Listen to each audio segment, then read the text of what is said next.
4 days after emergency surgery, I returned home, each step tearing at my still healing stitches. As soon as I reached the door, my husband didn't even look at me. He snarled, "Where have you been? The house is a mess and you're still standing there. Don't pretend, go into the kitchen. I have guests tonight." I nearly lost my balance, but he didn't seem to care. What he didn't know was that a far more powerful man had entered the house before me, and just minutes later, everything he controlled began to crumble. I'm so grateful you're here. Before the next chapter unfolds, drop a comment. Where are you watching from your city, your country? I'd love to connect. Important note, this narrative includes fictional components designed for storytelling and education. Any overlap with actual names or settings is accidental. Yet the core message about resilience, healing, and reclaiming your life holds value for anyone navigating difficult relationships. Let's continue. I stood frozen before the heavy wooden front door of the Santa Fe house my father had bought for me 30 years ago. One trembling hand pressed flat against the surgical incision that still flared with every shallow breath I managed to pull into my lungs. The afternoon sun felt too bright, too warm. The October air carried that crisp, high desert chill, but I was sweating beneath my loose cardigan, my body fighting itself, trying to heal even as my remaining kidney struggled to keep up with the extra burden it had carried alone for so many years now. "Alana." Piper's voice pulled me back. My best friend stood beside me on the flagstone walkway, her hand resting gently on my shoulder. "You don't have to do this alone. Your dad's already here." I flinched. "Dad's here, inside." She nodded, her brown eyes soft with concern. "He flew in last night. He's been waiting for you." My chest tightened, not from the incision this time, but from something else. Relief, maybe, or terror. I couldn't tell anymore. 4 days ago, my life had been predictable, exhausting, suffocating, but predictable. I'd known what to expect when I woke up each morning, the endless list of chores, the cold silence. The way Vance's eyes would track my every movement like I was an employee who'd failed to punch in on time. But now everything had changed. The splenectomy had been emergency surgery. The fall down our steep staircase had nearly killed me. And when the surgeon had pulled me aside before discharge this morning, his face had been grave. "Mrs. Hartley, your kidney function is concerning. Your remaining kidney is compensating, but your creatinine levels are elevated. You need rest, complete rest, for at least 2 weeks. No physical exertion. No stress." I'd nodded, but we both knew the truth. I was going home to a place where rest didn't exist. Piper squeezed my shoulder. "Come on, let's get you inside before you collapse out here." I took one step toward the door, then another. Each movement sent a dull ache rippling through my abdomen, a reminder that my body was held together by surgical staples and sheer willpower. The carved wooden door one Vance had insisted on installing 5 years ago because it looked expensive, loomed before me like the entrance to something I wasn't ready to face. Before I could raise my hand to knock, the door swung open. Vance stood in the doorway, arms crossed, his face tight with the kind of anger I'd learned to read in the set of his jaw, the flare of his nostrils. 60 years old, still broad-shouldered and imposing in his tailored slacks and pressed button-down shirt. He didn't look at my face. His eyes went straight to the discharge papers in my hand, then flicked to Piper with barely concealed irritation. "So, you finally decided to drag yourself home," he said flatly. "Not are you okay? Not, I'm glad you're safe. Just cold accusation, as if I'd taken a vacation instead of lying in a hospital bed with an IV drip and a drain tube stitched into my side. I was in the hospital." I started, my voice barely above a whisper. "I don't care where you were." Vance's tone cut through my words like a blade. "This house looks like a disaster zone, and I have guests coming over tonight. Important guests." His eyes narrowed. "You know what that means." I stared at him, my mind sluggish from pain and exhaustion. Of course I knew. It meant the house needed to be spotless. It meant a full dinner spread, appetizers, entrees, dessert. It meant I was expected to serve and clean and smile as though I hadn't just been sliced open 3 days ago. "Vance, I can't." The words caught in my throat. The doctor said I need to rest. I just had surgery. I can't. Stop pretending to be sick and go make dinner, right now. The world tilted. For a moment, I thought I might actually faint right there on the doorstep. Piper's hand tightened on my shoulder, anchoring me. Are you serious? Piper's voice was sharp, cutting through the haze. She stepped forward, positioning herself slightly in front of me. She just had emergency surgery. She nearly died. You can't seriously expect her to... Vance's face darkened. This is a private family matter, Ms. Morrison. I suggest you stay out of it. Her name is Piper. I whispered, though I wasn't sure why that mattered in this moment. Nothing seemed to matter except the throbbing pain in my side and the way Vance's gaze made me feel like I was something broken that needed to be discarded. I don't care what her name is, Vance snapped. He turned his full attention back to me, and I saw it then. The flash of something cruel in his eyes, the same look he'd given me 1,000 times before. You've had plenty of time to rest in that hospital bed. Now get inside and start cleaning. My colleagues will be here at 7, and if this place isn't spotless by then, she's not cooking anything tonight. Piper interrupted, her voice firm. She's not even supposed to be standing right now. Vance's jaw clenched. He took a step forward, his frame filling the doorway, and I instinctively backed up, pain be damned. My hand flew to my abdomen, pressing against the bandage beneath my clothes. Alana, Vance said, slowly, deliberately, if you don't get in this house right now and start doing your job, I swear to God. He moved toward me, one hand reaching out like he was going to grab my arm and haul me inside. Before his fingers could make contact, a deep, warm voice cut through the air from somewhere behind us, smooth and steady as carved stone. I don't think your wife will be cooking dinner tonight, Mr. Hartley. I froze. I didn't recognize the voice-rich calm carrying the kind of authority that made people stop and listen, but there was something in the tone that sent a shiver down my spine. Not fear, something else. Hope maybe. Vance stopped mid-reach, his hand suspended in the air. His expression shifted from anger to confusion, then to something that looked almost like alarm. I turned slowly, careful not to jostle my incision, and saw a man standing at the edge of our driveway. Tall, early 50s, wearing a charcoal suit that looked like it cost more than my monthly grocery budget. His silver-streaked hair was combed back neatly, and his sharp blue eyes were locked on Vance with a gaze that could have frozen fire. I had no idea who he was, but the way my husband's face had gone pale told me one thing: this stranger was about to change everything. 4 days ago, my life looked normal from the outside. I woke at 5:30 in the morning, prepared breakfast for my husband, and began the work of cleaning a house that never seemed to stay clean. That Friday morning started like every other morning in the 30 years since I'd married Vance Hartley. The alarm on my phone buzzed softly in the pre-dawn darkness, and I slipped out of bed before the second alarm, the one that would wake him, had a chance to go off. He hated being disturbed before 6:30, hated it enough that the one time I'd accidentally let both alarms ring, he hadn't spoken to me for 3 days straight. Not a single word, just cold, silent punishment that had felt like suffocation. So I learned. I adapted. I made sure the house ran like a machine, invisible and efficient, because that was the only way to survive. Downstairs, I moved through the kitchen in the dim glow of the under-cabinet lights. Coffee first, dark roast, 2 sugars, a splash of cream. Eggs scrambled with chives from the garden. Whole wheat toast lightly buttered.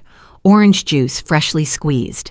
I set everything on the dining table just as the grandfather clock in the hallway chimed 6:15. At 6:30, Vance came downstairs. He didn't say good morning. He never did. He sat down, picked up his fork, and took a bite of eggs. Then he set the fork down and looked at me. "This coffee's weak," he said. "Make it again." I nodded, cleared his mug, and returned to the kitchen. My hands didn't shake anymore when he criticized me. That had stopped years ago. Now there was just a dull ache in my chest, the kind that had become so familiar I barely noticed it unless I stopped long enough to think about it. I made a fresh pot, extra grounds this time, and brought him a new mug. He took a sip, said nothing, and went back to his eggs. I stood by the counter, waiting in case he needed anything else, my body already tired, even though the day had barely begun. "I'm having about 20 people over tonight," Vance said without looking up. Business associates. Make sure everything's perfect. My stomach dropped. 20 people. That meant hours of cooking, cleaning, setting up. It meant I'd be on my feet from now until well after midnight making sure every detail was flawless, because if even one thing went wrong, a napkin folded incorrectly, a glass left smudged, Vance would find it, and he'd remind me of my failure for days. Of course, I said quietly. What time should I have everything ready? 7. And Alana. He finally looked at me, his pale gray eyes flat and measuring. Don't embarrass me. I need this evening to go smoothly. As if I ever tried to embarrass him. As if I didn't pour every ounce of energy I had into making sure his life was comfortable. His home spotless, his reputation untarnished. But I just nodded. I'll take care of it. He finished his breakfast, left his dishes on the table because clearing them was my job, not his, and disappeared into his home office. I heard the door click shut, the lock turning. He spent most of his days in there now that he'd semi-retired, doing what I could only assume was managing investments or reading financial reports. I didn't ask. He didn't offer. I spent the rest of the morning scrubbing floors, dusting shelves, polishing the silver candlesticks Vance's mother had given us as a wedding gift. By noon, I'd made a list of groceries and driven to the market, a small organic place downtown that carried the imported cheeses and specialty meats Vance insisted on serving. The bill came to just over $300 charged to the joint account he monitored like a hawk. He'd see the expense later, scrutinize every line item and ask why I'd spent so much. I'd explain. He'd grunt and say nothing more, but I'd feel the weight of his judgment anyway. By 3 in the afternoon, I was back in the kitchen prepping appetizers, fig and goat cheese, crostini, prosciutto-wrapped asparagus, smoked salmon canapes. My lower back ached. My legs felt heavy. I told myself it was just exhaustion, too many sleepless nights, too many days of running on fumes. But deep down, I knew my body wasn't keeping up the way it used to. I felt weaker, slower, like something inside me was struggling harder than it should. I pushed the thought away and kept working. Vance came through the kitchen at 4:30, saw the trays of food I'd arranged, and frowned. You're moving too slow. Why can't you ever just get things done efficiently? I didn't answer. There was no answer that would satisfy him. By 7, the guests started arriving. Vance greeted them at the door with a charm I rarely saw directed at me. Warm handshakes, genuine smiles, laughter that sounded almost real. I stayed in the background refilling drinks, passing trays of hors d'oeuvres, clearing empty plates. Invisible the way he preferred. The party swelled. 20 people became 25. The house filled with voices, the clink of glasses, the low hum of conversation about stock portfolios and real estate deals. I moved through the crowd like a ghost, smiling politely when spoken to, nodding when someone complimented the food. No one said thank you. No one asked if I needed help. I was furniture useful, functional, and easily overlooked. By midnight, a few guests had left. By 1 in the morning, most were gone. By 2, the last stragglers finally made their way to the door, and Vance saw them out with exaggerated gratitude. Then he came back inside, glanced at the disaster zone that had once been our pristine living room, and headed straight upstairs without a word. I stood in the entryway surveying the damage. Empty wine bottles lined the mantel. Cheese crumbs littered the coffee table. Someone had spilled red wine on the cream-colored rug. Shattered glass glittered near the fireplace where a champagne flute had met its end. It was 3 in the morning. Every muscle in my body screamed for rest. My head pounded. My hands trembled from sheer fatigue. I should have gone to bed. I should have left the mess for morning. But 30 years of conditioning told me that if I did, Vance would wake up, see the chaos, and punish me with silence, with cold, cutting remarks, with the kind of quiet cruelty that made me feel like I was disappearing. So I picked up a tray, the heavy kind with raised edges, and began loading it with broken glass and dirty plates. The weight pulled at my arms made my shoulders burn. I told myself I'd just take this one load to the kitchen, then go to bed. Just one load. I turned toward the staircase, the steep, polished wooden staircase that led down to the lower level where the kitchen was. My father had warned me about those stairs when he'd bought this house for me 30 years ago. "Be careful, Alana," he'd said. "They're beautiful, but they're steep. Don't ever rush on them. I wasn't rushing now. I was just tired. So tired I didn't notice the way my vision blurred at the edges, the way my legs felt unsteady beneath me. I should have gone to bed. I should have left the broken glass and the dirty dishes until morning, but I didn't. I lifted that tray and headed toward the stairs. I never could have imagined that those very stairs would nearly kill me. The stairs in our house had always been steep 15 polished wooden steps leading down to the marble-floored foyer below. I'd climbed them thousands of times in 30 years, carrying laundry baskets, vacuum cleaners, trays of food and drinks for Vance's endless stream of guests. But that night at 3:30 in the morning, exhausted beyond measure and carrying far too much weight, I lost my footing on the 5th step. It was Saturday technically, though. It felt like Friday had simply refused to end. The last guest had finally left around 3 a.m., and I'd spent the past half hour gathering broken wine glasses and shattered champagne flutes from every surface. Vance had already gone to bed hours earlier, leaving me to clean up the wreckage of his party alone as always. I should have waited until morning. I should have left the tray of broken glass on the kitchen counter and gone to bed. But 30 years of training had taught me that Vance hated waking up to mess, and the thought of his irritation in the morning was worse than my exhaustion. So I carried the heavy tray toward the stairs, intending to take it down to the utility room in the basement where we kept the trash bins. My arms ached. My back ached. My whole body ached from a day that had started at 5:30 that morning and hadn't stopped since. It happened so fast I didn't have time to scream. My right foot landed on something slick wine, maybe spilled by one of Vance's guests and never cleaned up, and suddenly the world tilted sideways. The heavy tray slipped from my hands. Glass shattered in a cascade of sound that seemed impossibly loud in the silent house. I reached for the railing, but my fingers only grazed the smooth wood before gravity took over. I fell. My shoulder hit the edge of the 6th step. The impact sent a shock of pain radiating down my arm, sharp and hot like a knife blade. Then my hip struck the 8th step, and I was tumbling my body, slamming into each unforgiving surface as I rolled downward, wood against bone, sharp edges digging into soft flesh. The sound of my own body breaking filled my ears, a sickening series of thuds that I felt more than heard. And then the final impact. I hit the marble floor of the foyer with a force that drove every bit of air from my lungs. My head cracked against the stone with a sound like an egg breaking. White light exploded behind my eyes, brilliant and blinding, then faded into a haze of sickening gray. For a long moment I couldn't move, couldn't breathe, couldn't think. When the world came back into focus, all I felt was pain. It started in my left side, a deep tearing agony that radiated outward like fire, spreading through dry brush. My abdomen felt wrong, like something inside had ruptured, like pieces that were supposed to be whole had split apart.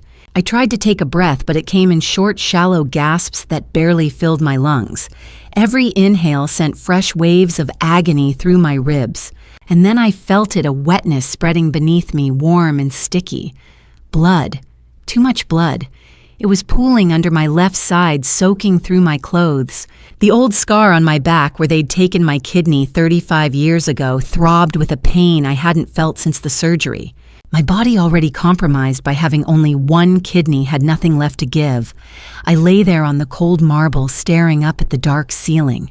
Broken glass glittered around me like stars scattered across a night sky. My blood pooled beneath my head and torso, warm against my skin, but offering no comfort. "Vance," I whispered. My voice was barely audible even to myself. "Vance, help me." Silence. I tried again, louder this time, though it sent a fresh wave of pain through my ribs.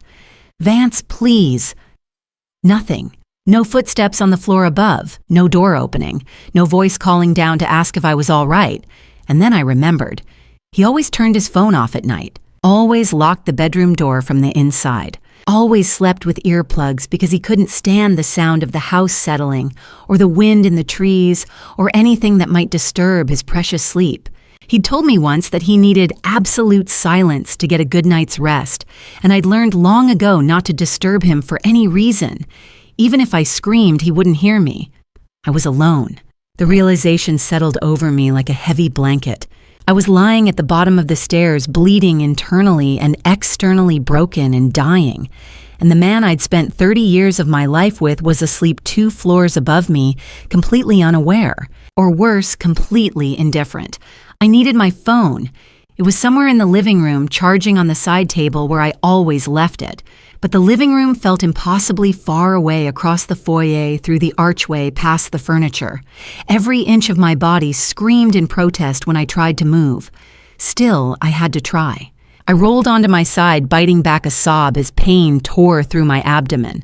My left arm was useless, numb, and heavy, hanging at an unnatural angle. I used my right arm to drag myself forward, inch by agonizing inch, across the cold floor. Glass shards bit into my palm, slicing the skin. I barely felt them through the greater pain consuming my body. It took 20 minutes to crawl from the foyer to the living room. 20 minutes of dragging my body across hardwood and tile, leaving a smear of blood in my wake, like some grotesque snail's trail. By the time I reached the side table, my vision was tunneling dark spots, dancing at the edges, like moths circling a dying flame. I pulled the phone down with trembling fingers. My hands were shaking so badly I could barely hold it. The screen was too bright, the numbers too blurry, but I managed to dial 911. 911, what's your emergency? The voice on the other end was calm, professional, steady. It made me want to cry. I fell, I whispered. My voice cracked. Down the stairs. I'm bleeding. I think something's ruptured inside. Please come quickly. Ma'am, I need you to stay on the line with me. Help is on the way right now. Can you tell me your address? I recited it, each word an effort. My tongue felt thick. My head was spinning. Good, you're doing great. Is there anyone else in the house with you? Anyone who can help you while we're on our way? I looked up at the ceiling toward the second floor where Vance slept. The lights were off. The door was closed. He had no idea I was dying on the floor below him. No, I said quietly. I'm alone. Okay, the paramedics are about 5 minutes out. Just stay with me, okay? Keep talking to me. Tell me what hurts. Everything? I whispered. My head, my ribs, my side, my left side. I only have 1 kidney. I donated the other one years ago. I'm scared. You're going to be okay, Alana. Just hold on. They're almost there. I don't remember what I said after that. I remember the sound of sirens growing louder and louder until they seemed to fill the whole world. I remember the pounding on the front door, urgent and insistent. I remember the beam of a flashlight sweeping across the room and voices, urgent, concerned, professional. Ma'am, what's your name? Alana, I managed. Alana, we've got you. You're going to be okay. We need to get you to the hospital right away. Where's your husband? Is there anyone we should call? I wanted to tell them. I wanted to say he's upstairs. He's been upstairs this whole time. He never came down. He doesn't care if I'm alive or dead. But I didn't have the strength. As the paramedics lifted me gently onto a stretcher, securing my neck in a brace and starting an IV in my arm, I turned my head one last time and looked up at the second floor. The window to our bedroom was still dark. The curtains hadn't moved. Not a single light had turned on. My husband of 30 years hadn't even come down to see if I was alive or dead. The emergency room was blindingly bright and sterile cold. But nothing was colder than the truth that there was no one there to hold my hand. I remember the ceiling tiles rushing past above me as they wheeled my gurney down the hallway, the fluorescent lights making my head pound. Voices swirled around me, urgent, professional, detached. Someone was taking my blood pressure. Someone else was starting an IV, but none of them were Vance. Mrs. Hartley, can you tell me where you're experiencing the most pain? My left side, I whispered. Each word felt like dragging broken glass across my throat. It's like something's tearing. The doctor, a woman in her 40s with sharp brown eyes and graying hair pulled back in a tight bun, leaned over me, her expression serious. We're going to run a CT scan, but based on your symptoms and the mechanism of injury, I'm fairly certain you've ruptured your spleen. You're bleeding internally, Mrs. Hartley. We need to operate immediately. The words hit me like a second fall. Surgery, bleeding internally. I tried to sit up, but a nurse gently pressed my shoulder back down. "You're going to be okay," she said softly, "but we need to move quickly." The doctor was already reviewing something on a tablet, scrolling through what I assumed was my medical history. Then she paused, her brow furrowing. She looked up at me, her expression shifting from urgent to deeply concerned. "Mrs. Hartley, I see in your records that you only have one kidney. Is that correct?" I nodded weakly. My throat felt tight. "I donated one 25 years ago." The doctor exchanged a glance with the nurse beside her. The concern in her eyes deepened. "That complicates things," she said carefully. "Your remaining kidney is going to be under enormous stress during surgery. We'll need to monitor your kidney function very closely, specifically your creatinine levels. If your kidney can't keep up with the demands of anesthesia and blood loss." She trailed off, but the unspoken implication hung heavy in the air. "If your kidney fails, you might not wake up." "We'll do everything we can." The doctor continued, her voice firm but not unkind. "But I need you to understand the risks. You're facing a major surgery with a compromised renal system. It's not ideal." I wanted to laugh. Nothing about my life was ideal. "I understand," I said quietly. A young nurse appeared with a clipboard, her face sympathetic. "Mrs. Hartley, is there anyone we should call a spouse, family member?" The question was standard procedure. I knew that, but it still felt like a knife twisting in my chest. "No," I whispered. "There's no one." The nurse hesitated as if she wanted to ask more, but then she just nodded and handed me the clipboard. "I need you to sign the consent forms." "Do you have any questions before we proceed?"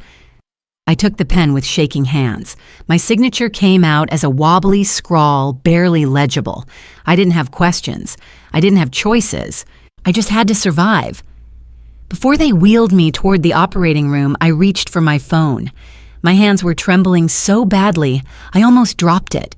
I pulled up my father's contact and pressed call. It rang 3 times before he answered. In the background, I could hear the distant rumble of machinery, heavy equipment, the kind used in mining operations. My father was 77 years old, still working long shifts, overseeing a remote extraction site, because he'd never been the kind of man who knew how to sit still. "Alana, sweetheart, is everything okay? It's awful early." His voice, rough and warm, filled with the kind of love I'd been starving for, nearly broke me. I bit down hard on my lip to keep from crying. "Hi, Dad." I forced my voice to sound steady, cheerful even. "I'm sorry to call so early. I wanted to let you know I'm staying at Piper's for a few days. I had a little fall last night, nothing serious, but she insisted I come rest at her place." There was a long pause. I could hear him shifting, probably moving away from the noise of the machinery so he could hear me better. "A fall, Alana, are you hurt? You sound weak." "I'm fine, Dad, really. Just a few bruises. I didn't want you to worry." "Bruises from what kind of fall?" I closed my eyes. Lying to my father felt like swallowing shards of glass. "Just down a couple of stairs. It was clumsy of me, but I'm okay, I promise." Another pause. Longer this time. I knew he didn't quite believe me. My father had always been able to read me like a book, but he also knew I was stubborn. If I said I was fine, pushing too hard would only make me shut down. "All right," he said finally. "But you call me if you need anything, you hear me, I'll wire you some money. Get whatever you need. And Alana, take care of yourself, please." "I will, Dad. I love you." "I love you too, sweetheart." The call ended. I set the phone down on the gurney beside me and stared up at the ceiling, blinking back tears. The nurse reappeared. "We're ready for you, Mrs. Hartley." They wheeled me through a set of double doors into a pre-op area. The anesthesiologist, a calm-faced man in his 50s, introduced himself and explained the process. I barely heard him. All I could think about was the fact that I was about to go under the knife. And the one person who should have been here, the person I'd spent 30 years of my life caring for, was nowhere to be found. The last thing I remember before the anesthesia pulled me under was the cold press of the mask against my face, and the anesthesiologist's voice. "Count backward from 10 for me, Mrs. Hartley." I made it to 7. When I woke, the world was a blur of white and beeping machines. My mouth tasted like metal. My abdomen felt like it had been split open and sewn back together, which I realized dimly it had. A nurse leaned over me, her face kind. "Welcome back, Mrs. Hartley. The surgery went well. You're in recovery now." I tried to speak, but my throat was too dry. She held a cup of ice chips to my lips, and I managed to take a few. "How long?" I rasped. 4 hours. It was a complicated procedure. We had to adjust your anesthesia 3 times to protect your kidney function. But Dr. Mendez says you pulled through beautifully. You're a fighter. 4 hours. I'd been under for 4 hours, and in all that time, no one had come. No one had asked about me. My phone was on the bedside table, plugged into a charger the nurse must have set up. I reached for it with shaking hands, my vision still blurry from the drugs. No missed calls, no voicemails, no texts. Vance hadn't even checked to see if I was alive. I stared at the blank screen, feeling something inside me crack. Not my ribs this time. Something deeper. Something I'd spent 30 years trying to protect. And then just as I was about to set the phone down, it buzzed. My heart leapt a pathetic, desperate flutter of hope. Maybe he'd finally realized. Maybe he'd called the hospitals, tracked me down, and now he was on his way. I opened the message. It wasn't concern. It wasn't even an apology. It was a question about a key. The message from my husband, sent while I was still groggy from anesthesia and barely able to keep my eyes open, had nothing to do with my surgery. It read, "Where did you put the spare key to the side gate? My friend wants to use the pool." I stared at the screen, reading the words over and over, waiting for them to make sense. Waiting for a follow-up message, maybe one that said, "I heard what happened. Are you okay?" Or even just, "Where are you?" But there was nothing. Just a question about a key, about the pool. My hands were shaking as I typed back, "I'm in the hospital. I had emergency surgery. I need help." I watched the 3 dots appear and disappear. Then finally read 12:47 p.m. He'd seen it. He'd read it. And he wasn't responding. I set the phone down on the hospital blanket and stared up at the ceiling tiles, my vision blurring with tears I refused to let fall. The fluorescent lights buzzed overhead, cold and impersonal. My abdomen ached where they'd cut me open. My head pounded. My entire body felt like it had been wrung out and left to dry, and all my husband cared about was a key. My mind drifted back 25 years to a time when I'd believed things would be different. A time when I'd thought my sacrifice had meant something. 1998. Vance had been 35 years old when the accident happened. A drunk driver had blown through a red light and T-boned his car on the passenger side, sending him spinning into a concrete barrier. I'd gotten the call at work, one of those calls that makes your knees buckle and the world tilt sideways. "Your husband's been in an accident. You need to come to Santa Fe General immediately." By the time I reached the hospital, Vance was already in the ICU, hooked up to machines that beeped and hissed, keeping him alive. His face was swollen beyond recognition. His leg was shattered, but it was his kidneys that were failing, both of them crushed in the impact.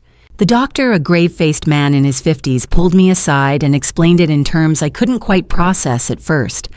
"Your husband needs a kidney transplant, urgently. Without a donor in the next 48 hours, he won't survive." I remember gripping the edge of the counter to keep from collapsing. "What about the transplant list?" The doctor shook his head. "The waiting list is years long. We don't have years. We don't even have weeks." I went home that night and couldn't sleep. I lay in our bed alone, terrified, and thought about what it would mean to lose him. At 30 years old, I'd been married to Vance for 5 years. We'd had our struggles, sure, but I loved him. I believed in us. I believed we had a future. The next morning, I went back to the hospital and asked the doctor a question I already knew the answer to. Can I be tested to see if I'm a match?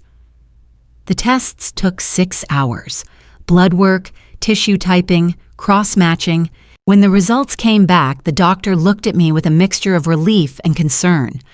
"You're a perfect match, Mrs. Hartley. A 6-antigen match. It's extremely rare." He paused. "But I need you to understand what this means. If you donate a kidney, you'll be living with only one for the rest of your life. That comes with risks, serious risks." I nodded. "Tell me." He sat down across from me, his expression somber. "Mrs. Hartley, living with one kidney means you'll face lifelong vulnerability. Any major surgery, severe infection, or significant trauma could be fatal. Your body won't have a backup system anymore. If your remaining kidney fails for any reason, you'll be in critical danger." I remember the weight of those words, the way they settled over me like a heavy blanket. But I also remember looking through the glass window into Vance's ICU room, seeing him pale and unconscious, and knowing there was no choice. Not really. "Take my kidney," I said. "I can't let my husband die." The surgery lasted 8 hours. They took me in first, cutting into my lower back to remove the healthy kidney. The pain when I woke up was unlike anything I'd ever felt, a deep, tearing ache that radiated through my entire torso. I couldn't move without gasping, couldn't sit up without feeling like my body was splitting apart. But Vance survived. They transplanted my kidney into him, and within hours it started working. His color returned. His vitals stabilized. He was going to live. When he finally woke up 2 days later, still groggy and weak, the nurse told him what I'd done. I watched from my wheelchair. I couldn't walk yet as the realization hit him. He turned his head and saw me sitting there, pale and trembling with bandages wrapped around my torso. Tears filled his eyes. He reached out a shaky hand, and I wheeled closer so he could take mine. "You gave me your kidney," he whispered, his voice breaking. "You gave me life." I squeezed his hand. "I couldn't lose you." He cried, then real gasping sobs that shook his whole body. "I don't deserve you. I don't deserve this. But I swear to you, Alana, I'll spend the rest of my life making this up to you. I'll love you like a queen. I'll take care of you the way you've taken care of me. I promise." I believed him. God help me, I believed every word. Present day. I opened my eyes and stared down at the fresh incision on my abdomen, then touched the old scar on my lower back, the one I'd carried for 25 years. The one that marked the day I'd given Vance a piece of myself. 25 years ago, the doctor had warned me. He'd told me that living with one kidney meant I'd be vulnerable, that any major trauma could be catastrophic. And now, lying here after nearly dying on an operating table because my remaining kidney couldn't handle the strain, I finally understood what he'd meant. I picked up my phone again. Still no response. Vance had read my message an hour ago and said nothing. The man I'd saved, the man who'd promised to love me like a queen, to spend the rest of his life making it up to me, couldn't even be bothered to ask if I was alive. I wanted to believe he was just busy, stressed, distracted. I wanted to believe there was some explanation that would make this hurt less. But deep down, I knew the truth. To my husband, I'd always been invisible, just a shadow moving through his life, cleaning his messes, serving his needs, keeping everything running smoothly so he didn't have to think about it. And I was about to discover just how invisible I really was. Sunday morning, 8 o'clock sharp. The phone's shrill ring jolted me awake from the fitful medication-hazy sleep I'd been drifting in and out of since midnight. I fumbled for the device on the bedside table, my hand shaking as I brought it to my face. For one hopeful second, I thought it might be my father calling to check on me. Instead, the screen read, Vance. My stomach dropped. I hesitated, my thumb hovering over the answer button. Part of me wanted to let it ring, wanted to pretend I hadn't seen it. But 30 years of conditioning won out, and I swiped to accept the call. Hello. My voice came out weak, scratchy from the breathing tube they'd used during surgery. Did you intentionally break the dishwasher, or are you really just that incompetent? No greeting. No, how are you? No, I heard you had surgery. Just rage sharp and immediate, like a slap across the face. I blinked, struggling to process his words. What? The dishwasher, Alana, it's not draining. There's standing water at the bottom, and I have guests coming tonight. Important clients. I need this house perfect, and you're not here to fix it. I pressed a hand to my abdomen where the surgical incision throbbed beneath the bandages. Vance, I'm in the hospital. I had emergency surgery. I told you. I don't care about your excuses. His voice rose sharp enough that I had to pull the phone away from my ear. I have 8 people coming for dinner tonight. 8. And this place is a disaster. You need to come home right now and handle it. Vance, the doctor, said I need to stay for at least 3 more days. Then leave. Check yourself out. I'm not paying for you to sit around in a hospital bed when there's work to be done at home. The words hit me like ice water. I opened my mouth to respond, to explain that I couldn't just leave, that my body was barely holding together, that I'd nearly died, but he wasn't finished. And another thing, where did you put the spare tablecloths? The white ones with the lace trim. I looked in the linen closet and they're not there. If you didn't put them back in the right place... Vance, I almost died. Silence. For a moment, I thought maybe he'd heard me. Maybe the reality of what I'd just said had finally broken through. Then he sighed a long, exasperated sound that made my chest tighten. You're being dramatic. You had a little fall. People fall all the time. That doesn't mean you get to abandon your responsibilities. I stared at the wall, unable to believe what I was hearing. A little fall. He thought I'd had a little fall. Vance. I ruptured my spleen. They had to remove it. I guess I don't have time for this. His tone shifted cold and dismissive. Figure out your hospital bill yourself. I'm not covering it. And if you're not home by 5 to start cooking, don't bother coming back at all. The line went dead. I sat there, the phone still pressed to my ear, listening to the empty silence. My hands were trembling, my vision blurred. I felt something crack inside me. Not my ribs this time, but something deeper, something that had been holding me together for 30 years. The door to my hospital room opened and Piper walked in carrying a paper bag that smelled like coffee and muffins. She was 50 years old with short silver-streaked hair and sharp hazel eyes that never missed a thing. We'd been friends since college, back when I'd still believed the world was full of possibilities, before I'd married Vance and watched those possibilities shrink down to the size of a prison cell. She took one look at my face and froze. What happened? I tried to speak, but the words wouldn't come. Instead, I just held up the phone as if that explained everything. Piper set the bag down on the chair and crossed the room in 3 quick strides. She sat on the edge of the bed and took my hand. Who was that? Vance. My voice broke on his name. Her expression darkened. What did he say? I told her. All of it. The dishwasher, the dinner party, the threat about the hospital bill, the accusation that I was being dramatic. By the time I finished, tears were streaming down my face, and Piper's jaw was clenched so tight I could see the muscle twitching. Alana, she said quietly, her voice shaking with barely controlled fury, this isn't a marriage, this is abuse. I shook my head, the denial automatic.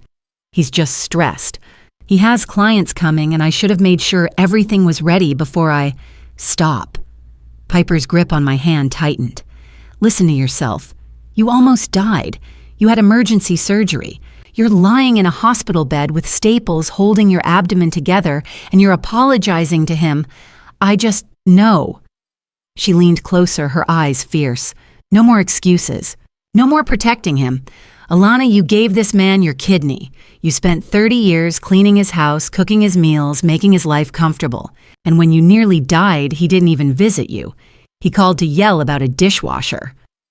The truth of her words slammed into me. I wanted to argue, wanted to find some way to make it sound less awful than it was, but I couldn't. Piper's voice softened. Your father needs to know the truth.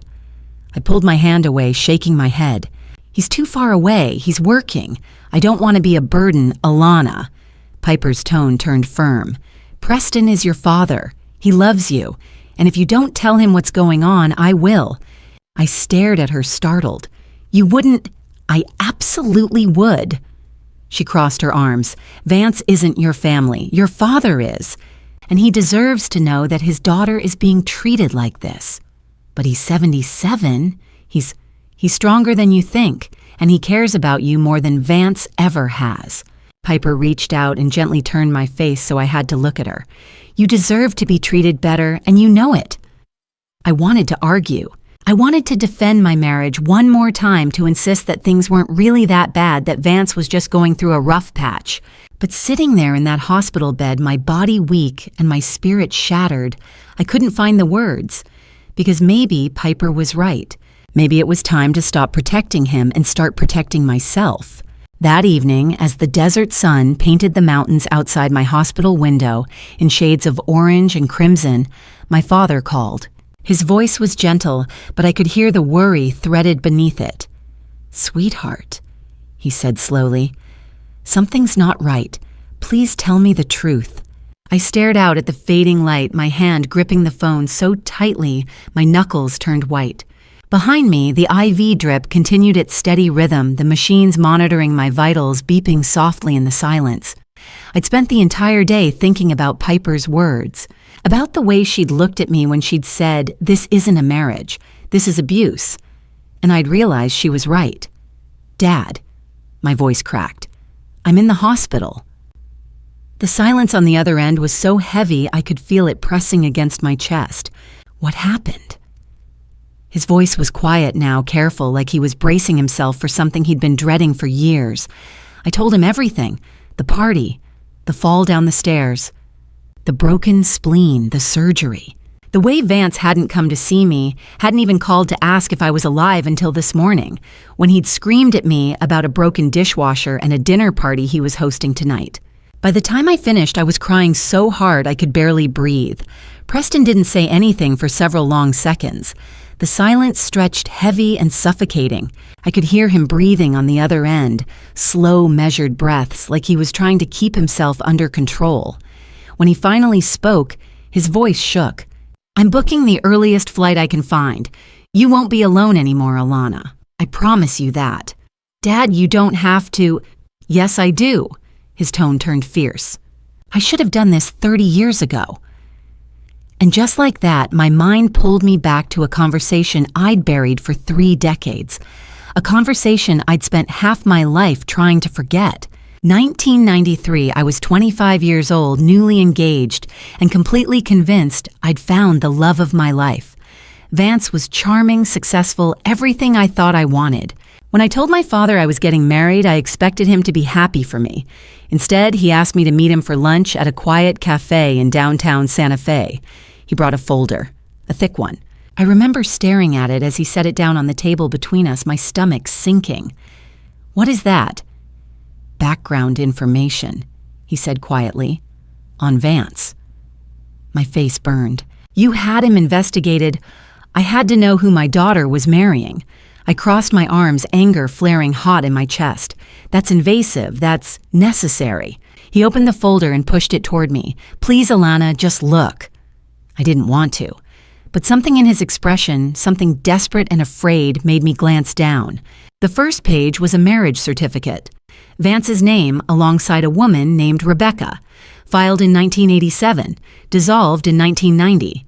"He was married before," my father said. "He never told you, did he?" I shook my head mutely. "And there's more." He flipped through the pages.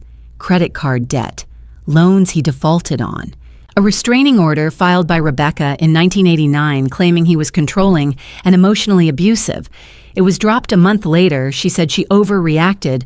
But Alana, these are red flags, serious ones. I shoved the folder back across the table. "I don't care." "Sweetheart, he's not like that with me." My voice rose, drawing stares from nearby tables.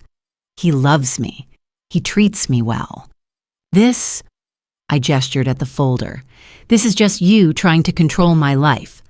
"I'm not trying to control you," my father's voice cracked. "I'm trying to protect you. Then trust me to make my own choices." He reached across the table, his hand covering mine. I yanked it away. "Alana, please." His eyes were glassy with tears. "If you marry this man one day, you're going to regret it. And when that day comes, I'll be here. I'll always be here. But please, please think about this." I stood up my chair, scraping loudly against the floor. "If you can't accept him, then I don't want to talk to you anymore." I walked out. I didn't look back. We got married 3 months later. I didn't invite my father. I told myself it was because he disrespected my choice, because he didn't deserve to be part of my happiness. For 2 years, I didn't speak to him. 2 years of silence punctuated only by the birthday cards. He sent cards I never opened, cards Vance told me to throw away. And then one day, Vance decided I could see my father again. Not because he'd forgiven him, not because he thought it was the right thing to do, but because he wanted to show me he was generous, magnanimous, willing to let bygones be bygones. When I saw my father again after those 2 years, he didn't say "I told you so." He didn't ask why I'd cut him out. He just pulled me into his arms and held me while I cried, and I felt his shoulders shake with silent sobs he refused to let me hear. Present-day Dad. I whispered into the phone. You were right. About everything. I didn't want to be right. His voice broke. I wanted you to be happy. I haven't been happy in a long time. Or he was quiet for a moment. Then, I've waited 30 years for you to trust me again. I'm not wasting another second. I'm bringing my lawyer with me, Gideon. We're going to end this. The certainty in his voice, the steel beneath the grief, made something loosen in my chest. For the first time in decades, I felt like I wasn't carrying this weight alone. Okay, I said softly. I love you, sweetheart. I'll be there as soon as I can. I love you too, Dad. 5 minutes after I hung up, my phone buzzed. Once, then again, and again. A string of messages from Vance. Each one more vicious than the last. You're pathetic. If you think you can just abandon your responsibilities, you're delusional. Don't bother coming back. I'll change the locks. I stared at the screen, reading each message as it came in, waiting for the familiar fear to kick in, the tightness in my chest, the instinct to apologize, to fix things, to make myself smaller, so he wouldn't be angry anymore. But it didn't come. Instead, for the first time in 30 years, I felt something else. I felt angry. If I'd had any doubts about leaving Vance, the messages he sent that night erased them all. The first one came through 5 minutes after I hung up with my father. I was still sitting in the hospital bed, staring out at the darkening sky, feeling the weight of 30 years slowly lifting off my shoulders. Then my phone buzzed. I looked down at the screen. Don't even think about calling your father. This is between us. My stomach clenched. Another buzz. I'm not paying a single cent of your hospital bill. Use your own money. Then another. If you're not home by Tuesday morning, I'm throwing all your belongings onto the street. I stared at the words, my hands starting to shake. But I kept reading. Stop acting like you're dying. It was just a fall. Everyone falls sometimes. You're being dramatic. Pathetic, really. If you go crying to your father, you'll regret it. I promise you that. The messages kept coming one after another, each one sharper than the last. My phone wouldn't stop buzzing. I couldn't look away. You've always been weak. That's why you need me. Your father can't help you. He's an old man. What's he going to do? I gave you everything, a home, a life. And this is how you repay me. You're nothing without me. You know that, right? I recognized the pattern. It was the same cycle I'd lived through 1,000 times before. Blame threats, insults designed to make me feel small and guilty and desperate to apologize. For 30 years, these messages had worked. They'd kept me obedient, kept me silent. But something had changed. Another message appeared. I should never have married you. Rebecca was twice the woman you are. The mention of his ex-wife, the one he'd never told me about, the one my father had uncovered in that background check 30 years ago, made my breath catch. He'd never spoken her name to me. Not once in 3 decades. Now he was using her as a weapon. More messages flooded in. You were stupid to go up those stairs carrying that tray. This is your fault. I want an apology. A real one. Not your usual sniveling excuses. I'm freezing our joint bank account first thing Monday morning. Let's see how you survive without access to money. Your friends, Piper. They all think you're crazy. They've told me so. That was a lie. I knew it was a lie, but it still stung. If you try to divorce me, I'll make sure you get nothing. Nothing. You'll be homeless. I've already called a lawyer. You're going to regret this. Come home. Now. Or don't bother coming back at all. By the time the 15th message came through, I was trembling so hard I could barely hold the phone. 15 messages in less than 10 minutes. 15 attempts to control me, to scare me, to drag me back into the prison I'd lived in for 3 decades. The door to my hospital room opened and Piper walked in carrying a fresh cup of coffee. She took one look at my face and froze. "What happened?" I couldn't speak. I just held out the phone. She crossed the room in 3 quick strides and took it from my hands. Her eyes scanned the screen and I watched her expression shift from concern to shock to pure seething fury. "Alana!" Her voice shook. "He's threatening you. This is harassment. This is evidence. This is proof of abuse." I nodded mutely. My throat felt too tight to speak. Piper scrolled through the messages, her jaw clenched so tight I could see the muscles working. "Screenshot every single one of these, right now." "What? Screenshot them?" She handed the phone back to me, her eyes blazing. "Your father's bringing a lawyer, right, Gideon? They're gonna need this. Every word of this is evidence, financial abuse, intimidation, gaslighting. New Mexico law is very clear about this kind of harassment." My hands were still shaking, but I did as she said. One by one, I captured every message, every threat, every insult, every attempt to control me, to scare me, to make me feel small and worthless. And as I saved each one, something shifted inside me. The guilt I'd carried for 30 years, the voice that always whispered, "Maybe it's your fault. Maybe you're not trying hard enough. Maybe if you just did things differently," went silent. For the first time, I saw Vance clearly, not as the man I'd married, not as the person I'd spent 3 decades trying to please, but as someone cruel, someone dangerous, someone I needed to get away from. "I did the right thing," I said quietly, calling my dad. Piper set the coffee down and sat on the edge of my bed. "You absolutely did. This," she gestured at the phone, "is not normal. This is not love.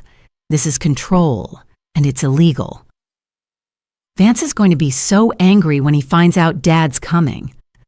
"Let him be angry." Piper's voice was firm, unwavering. "He doesn't get to control you anymore. You understand that, right? He has no power over you unless you give it to him, and you're done giving him power." I looked down at the phone in my hands. 15 messages. 15 pieces of evidence that the man I'd given a kidney to, the man I'd spent 30 years serving and protecting and trying to love, had never loved me back. He'd loved my obedience, my servitude, my silence, but he'd never loved me. I thought about the way he'd screamed at me about the broken dishwasher while I was lying in a hospital bed, recovering from emergency surgery. The way he'd left me bleeding at the bottom of the stairs, never once coming down to check if I was alive. The way he'd promised 25 years ago to love me like a queen, and then slowly, methodically turned me into a servant. No more. And I made a decision. I opened my phone settings, scrolled to Vance's contact, and pressed block. The screen confirmed it with a single line. "You will no longer receive calls or messages from this contact." It was such a small action, just a few taps on a screen, but it felt monumental, like closing a door I'd been holding open for 30 years, waiting for him to walk through it and become the man I'd hoped he could be. He never would. I knew that now. Piper saw what I'd done and smiled a fierce, proud smile that made my chest tighten with gratitude and something else. Hope, maybe. "Good," she said. "Now he can scream into the void." I set the phone down on the bedside table and leaned back against the pillows. My body still ached. The incision in my abdomen still burned with every breath. My head still throbbed from where it had hit the marble floor. But for the first time in as long as I could remember, I felt like I could breathe. Really breathe. "Your dad's coming tomorrow," Piper said softly. "And he's bringing Gideon. You're not facing this alone anymore." I nodded. "I know." "How do you feel?" I thought about it for a moment. How did I feel? Not scared, not guilty, not small. "Free," I whispered. Piper squeezed my hand. "You are free. You just don't fully believe it yet, but you will." She stayed with me for another hour talking about nothing and everything: her kids, her job, a new restaurant that had opened downtown, normal things, safe things, things that had nothing to do with hospitals or abuse or 30 years of wasted life. When she finally left, promising to come back in the morning, I turned off the bedside lamp and lay in the darkness. My phone sat silent on the table. No buzzing, no messages, no threats. That night, for the first time in years, I slept deeply. Not because of the painkillers the nurses had given me, but because I knew I didn't have to face this alone anymore. My father was coming. Gideon was coming. They had a plan, and Vance had no idea what was waiting for him. Tuesday morning came with mixed feelings of relief and dread. Relief because I was finally leaving the hospital. Dread because I knew what, or more accurately, who was waiting at home. The doctor came in just after 8, clipboard in hand, her expression serious but not unkind. "Mrs. Hartley, I'm signing your discharge papers, but I need to be very clear about your recovery instructions." I nodded, sitting up slowly. Even that small movement sent a dull ache rippling through my abdomen. No heavy lifting, no strenuous activity. You need at least 2 full weeks of rest, ideally more. Your kidney function is still recovering from the stress of surgery. If you push yourself too hard, you could cause serious damage. "I understand," I said quietly. She paused, studying me for a moment. "Do you have someone at home who can help you? You're going to need support." I thought about Vance's messages. "Come home. Now. Or don't bother coming back at all." "Yes," I lied. "I'll be fine." The nurse who came to remove my IV was younger, friendlier. She chattered as she worked, asking questions I barely registered. Then she said something that made my stomach tighten. "Is your husband picking you up?" I shook my head. "My friend is coming." She smiled, but I saw the flicker of concern in her eyes.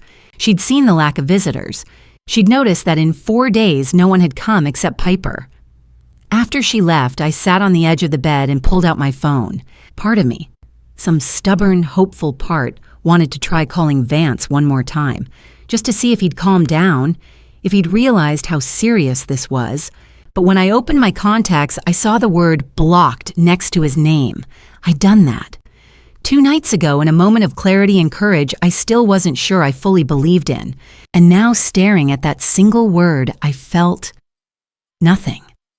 Not regret. Not fear. Just a quiet sense of certainty. I wasn't going back to that. Not ever. A knock on the door pulled me from my thoughts. Piper walked in, dressed in jeans and a comfortable sweater, carrying a duffel bag. "I brought you some clothes," she said, setting the bag on the bed. "Loose-fitting stuff. Nothing that'll press on your incision." I hugged her carefully so I wouldn't pull my stitches and felt tears prick my eyes. "Thank you." "Come on," she said gently. "Let's get you out of here." 20 minutes later, I was dressed in soft sweatpants and an oversized shirt, moving slowly toward the hospital entrance. Every step sent a jolt of pain through my abdomen, but I gritted my teeth and kept going. Piper hovered beside me, one hand ready to catch me if I stumbled. Her car was parked in the patient pickup zone. She helped me into the passenger seat, adjusting the seatbelt so it didn't press against my incision, and then slid behind the wheel. We pulled out of the parking lot in silence. I watched the Santa Fe landscape roll by adobe buildings painted in shades of tan and terracotta, the mountains rising in the distance, the sky impossibly blue. It felt surreal, like I was seeing the world for the first time. "Alana," Piper said softly, "I need to tell you something. Your dad is already at your house." I turned to look at her, startled. "What? How did he get in?" She kept her eyes on the road. "The house is still legally in his name. He bought it for you 30 years ago, but he never transferred the deed. That means he's still the legal owner. He has every right to enter." I stared at her, the words not quite sinking in. I forgot about that." "Your dad didn't." Piper glanced at me. "He told me last night I always wanted my daughter to have a way out." My throat tightened. All these years I'd thought the house was mine, that it was the one thing I owned, the one place I belonged. But my father had kept it in his name, not to control me, not to hold it over me, but to protect me. "He and Gideon called a locksmith this morning," Piper continued. "They went to the house while Vance was out. They're inside now preparing." "Preparing for what?" to protect you, to make sure Vance can never hurt you again. I looked down at my hands trembling in my lap. What if Vance becomes violent? Piper's voice was steady, firm. Your dad brought a lawyer. They have a plan. You need to trust them. The car slowed as we turned onto my street. I recognized the familiar landscape, the row of cottonwood trees lining the road, the neighbor's house, with the turquoise gate, the mailbox I'd painted myself 10 years ago. And then I saw it. My house. The house my father had bought for me when I was 25 years old, full of hope and dreams I'd slowly learned to bury. Piper pulled into the driveway and cut the engine. For a long moment, neither of us moved. Are you ready? She asked. I wasn't. I didn't think I'd ever be ready, but I nodded anyway. She came around to my side and helped me out of the car. Every movement was agony. My legs felt weak. My incision throbbed. But I forced myself to keep moving one step at a time toward the front door. I didn't even have my keys. Vance had never brought them to the hospital. Piper steadied me as we reached the door.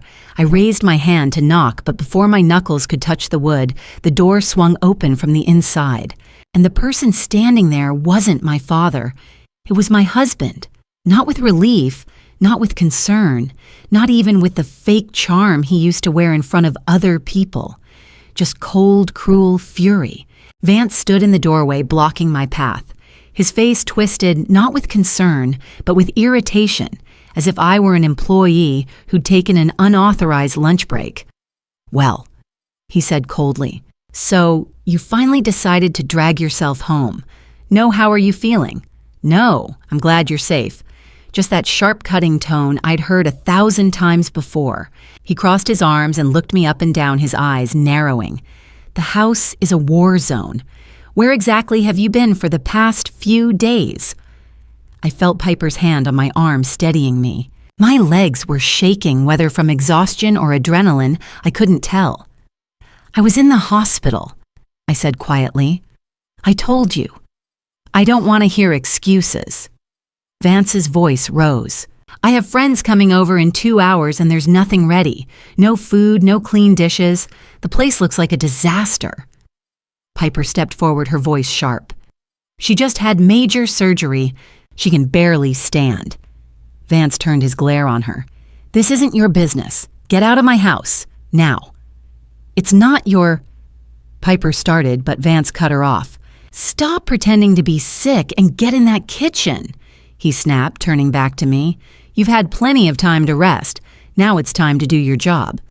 He moved toward me, one hand reaching out as if to grab my arm and pull me inside. And then a voice, deep calm and carrying a weight of authority I hadn't heard in years, cut through the tension like a blade. I don't think your wife will be cooking anything tonight, Mr. Hartley. Vance froze. His head whipped around and I turned to see a man standing just behind me and Piper. Tall, easily 6 feet with broad shoulders and sharp blue eyes that held no trace of fear. He was dressed in a charcoal suit, the same one I'd glimpsed at the end of my driveway days ago, and his silver-streaked hair was combed back with the kind of precision that suggested he didn't tolerate sloppiness in any form. Who the hell are you? Vance demanded. The man stepped forward calm and measured, positioning himself between Vance and me. My name is Gideon Foster. I'm an attorney representing Mr. Preston Whitmore. The color drained from Vance's face. Preston? That's right. Another voice, older but no less commanding, came from inside the house. I looked past Vance through the open doorway and saw him. My father. Preston Whitmore was 77 years old, but he stood in the entryway of my home with the posture of a man half his age.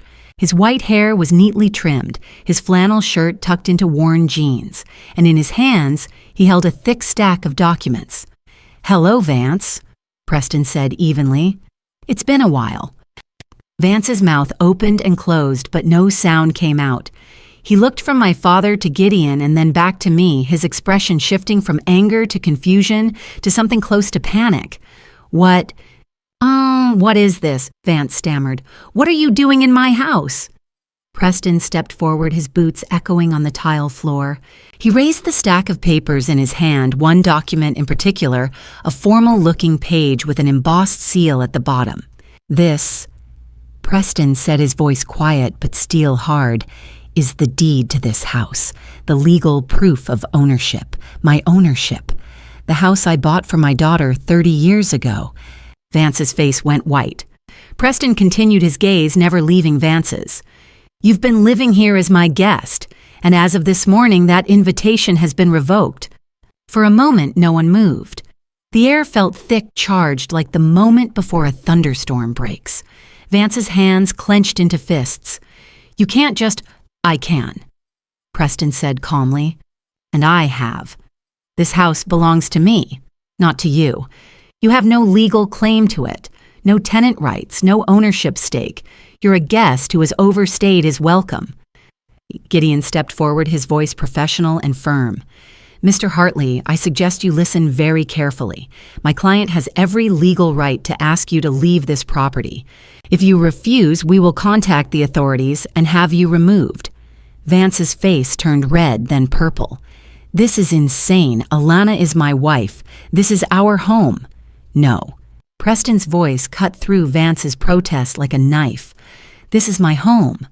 My daughter has lived here under my protection for 30 years. And you—" He took a step closer, his expression hardening. "You have abused that protection. You've treated her like a servant. You left her bleeding at the bottom of the stairs. You threatened her while she was recovering from surgery." Vance opened his mouth to argue, but Preston wasn't finished. "You sent her 15 threatening messages 2 nights ago, messages that are now documented evidence. You told her you wouldn't pay her hospital bills. You demanded she come home to cook for your friends while she could barely walk." Preston's voice shook with barely controlled fury. "You are not her husband. You're her abuser, and I will not allow it to continue." Vance's eyes darted to me, wild and desperate. "Alana, tell them. Tell them this is ridiculous." I looked at him, really looked at him, and for the first time in 30 years, I didn't feel afraid. I didn't feel guilty. I didn't feel the need to smooth things over, to apologize, to make myself smaller so he could feel bigger. I felt nothing. "No," I said quietly. Vance stared at me, stunned. "What?" I said no. My voice was stronger now. "I'm not going to defend you. I'm not going to lie for you. Not anymore." His face twisted with rage. "You ungrateful, that's enough." Gideon's voice was sharp, commanding. "Mr. Hartley, you need to leave, now." Vance looked around at Gideon, at Preston, at Piper, at me. His world was collapsing, and he could see it happening in real time. "This isn't over," he spat. Preston's expression didn't change. "Yes, it is." Vance's face shifted from red with rage to white with shock. He looked from my father to the lawyer to me, finally understanding that his world was about to crumble. And that stack of files in my father's hands, that was just the beginning.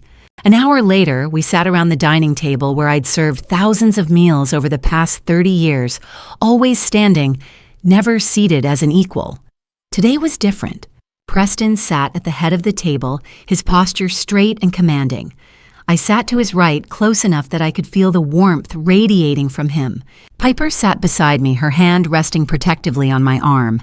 Gideon stood near the far wall, setting up a laptop and connecting it to the large flat-screen TV that Vance had insisted on mounting above the sideboard years ago.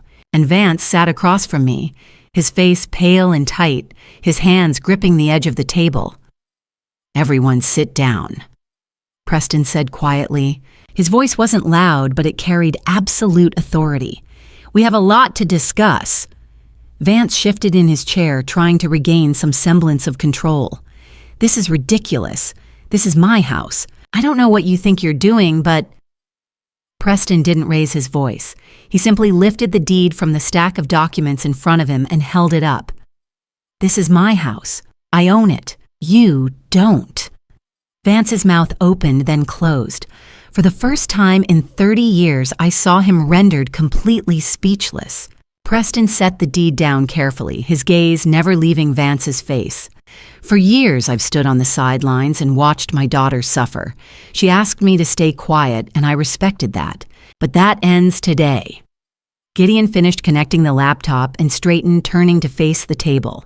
Mr. Hartley, he said, his tone professional and calm. Over the past 6 months at Mr. Whitmore's request, I've conducted an investigation into your financial activities. Vance's face flushed red. You have no right. I have every right. Preston's voice cut through the protest like a blade. You've been living on my money in my house, abusing my daughter. That gives me all the rights I need. Gideon opened a leather portfolio and pulled out a thick stack of documents.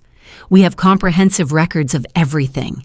Bank statements, phone logs, witness testimony. This is absurd, Vance started. Mr. Foster, Preston said calmly, please show us what you found. Let's start with the money. I felt my heart pounding in my chest. I'd known my father was bringing evidence, but seeing it laid out like this, seeing the careful, methodical way Gideon had prepared, made it all feel terrifyingly real. Gideon tapped a few keys on his laptop and the TV screen flickered to life. Let's begin with your bank statements, Mr. Hartley, specifically the transfers to Madison Torres. Vance went absolutely still. I looked at Preston confused. Who's Madison Torres? My father's jaw tightened. We'll get to that. Gideon pulled up the first document, a bank statement with neat rows of numbers. He zoomed in on one particular line highlighted in yellow. 3 weeks ago, Gideon said evenly, you transferred $20,000 to an account belonging to Madison Torres in Albuquerque, New Mexico. The number on the screen seemed to burn into my vision. $20,000 in a single transfer. Vance's hands gripped the table so hard his knuckles turned white. That's none of your business. It became my business the moment you started spending money while refusing to pay your wife's hospital bills, Preston said coldly. I stared at the screen trying to process what I was seeing. $20,000 to someone named Madison Torres, someone I'd never heard of. Who is she? I asked quietly. Vance didn't answer. He just sat there, frozen, staring at the screen like it was a death sentence. Piper leaned closer to me, her voice low. Alana, I think, let Mr. Foster explain, Preston said.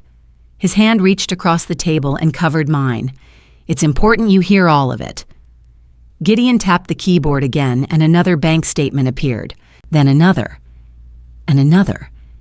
Each one showed transfers, some large, some small, all going to the same name, Madison Torres. Over the past 5 years, Gideon said, his voice measured and calm, Mr. Hartley has transferred a total of over $250,000 to this individual. The transactions include direct bank transfers, credit card payments, and cash withdrawals that coincide with documented trips to Albuquerque. The room went silent. I could hear the hum of the refrigerator in the kitchen, the distant sound of traffic outside. But inside this room, there was nothing but the weight of what had just been said. $250,000. I looked at Vance, and for the first time, I saw something I'd never seen before fear. Not the anger he'd always used to control me, not the cold indifference he'd shown when I was bleeding on the floor, just raw, undeniable fear. Vance, I whispered. What is this? He didn't answer. He just stared at the screen, his face drained of all color. Preston's voice was quiet but relentless. Tell her who Madison Torres is, Vance. Vance's lips moved, but no sound came out. Tell her, Preston repeated. And then Gideon pulled up one more image, a photograph. A woman younger than me, maybe in her early 30s, standing in front of a silver BMW. She was smiling, her arm draped casually over the hood of the car. This is Madison Torres, Gideon said. Age 32, resides in Albuquerque. And according to our investigation, she's been in a relationship with your husband for the past 5 years. The words hit me like a physical blow. I felt the room tilt, felt Piper's hand tighten on my arm, felt my father's hand squeeze mine. But all I could see was that photograph, that woman, that car, and Vance's face drained of every last drop of color. Before I reveal who this mysterious woman is and how she reacted when she discovered the truth about Vance, please comment 1. if you think she'll leave him immediately, or 2. if you think she'll forgive him. I want to know you're still here with me. And please note the following events contain fictionalized elements created for educational and awareness purposes. If this content isn't suitable for you, feel free to stop watching here. Madison Torres. I'd never heard that name in my entire life. But as Gideon clicked through page after page of bank statements on the screen, the brutal truth emerged. My husband had been living a second life for the past 5 years. Total amount transferred to Madison Torres. Gideon said, his voice calm and measured, is $253,000. The number hung in the air like a bomb waiting to explode. I stared at the screen, trying to make sense of it. $253,000. More money than I'd ever seen in my entire life. Money that could have paid for medical bills, home repairs, groceries. Money that I'd begged Vance for over and over, only to be told we couldn't afford it. Let me break that down for you. Gideon continued pulling up a spreadsheet. Rent for a luxury apartment in downtown Albuquerque, $2,300 per month over 60 months. That's $138,000. He clicked to the next slide. A lease agreement appeared, signed by Vance Hartley. The address was a high-rise building with floor-to-ceiling windows and a rooftop pool. I recognized the signature bold, confident, the same one he'd used on our mortgage papers 30 years ago. Purchase of a silver BMW 5 Series, $40,000. Another click. A photo of a gleaming silver car appeared parked in front of that luxury apartment building. The license plate was clearly visible. New Mexico registration, current year. Jewelry purchases from various high-end retailers, $25,000. He pulled up receipts, Tiffany Cartier brands I'd only ever seen in magazines when I was waiting in doctor's offices. Diamond earrings, a platinum bracelet, a sapphire necklace. Each receipt showed Vance's credit card number, his signature. A 2-week vacation to Europe last summer, $22,000. Photos flashed on the screen. Vance and Madison standing in front of the Eiffel Tower, his arm around her waist, lounging on a beach in Greece, cocktails in hand, holding champagne glasses on a rooftop terrace overlooking Barcelona, the sunset painting the sky behind them in shades of orange and gold. I remembered last summer. Vance had told me he was going to a business conference in Denver. He'd been gone for 2 weeks. I'd stayed home alone, cleaning the house, tending the garden, waiting for him to call. He'd called once, just once, to tell me the conference was running long and he'd be back late. He'd been in Europe with her. Miscellaneous expenses, dinners, gifts, entertainment credit card payments made on Ms. Torres's behalf add up to approximately $28,000. Gideon set down the remote and turned to face Vance. Would you like to explain these expenditures, Mr. Hartley? Vance's face was the color of ash. His hands gripped the edge of the table so hard I thought the wood might crack. That's a business investment. She's my business partner. Preston stood up so abruptly his chair scraped loudly against the floor. Business partner. His voice shook with barely controlled fury. You used my money, the money I sent to support my daughter, to keep a mistress. It's not like that. Then explain these. Gideon clicked to the next slide. A series of photographs filled the screen.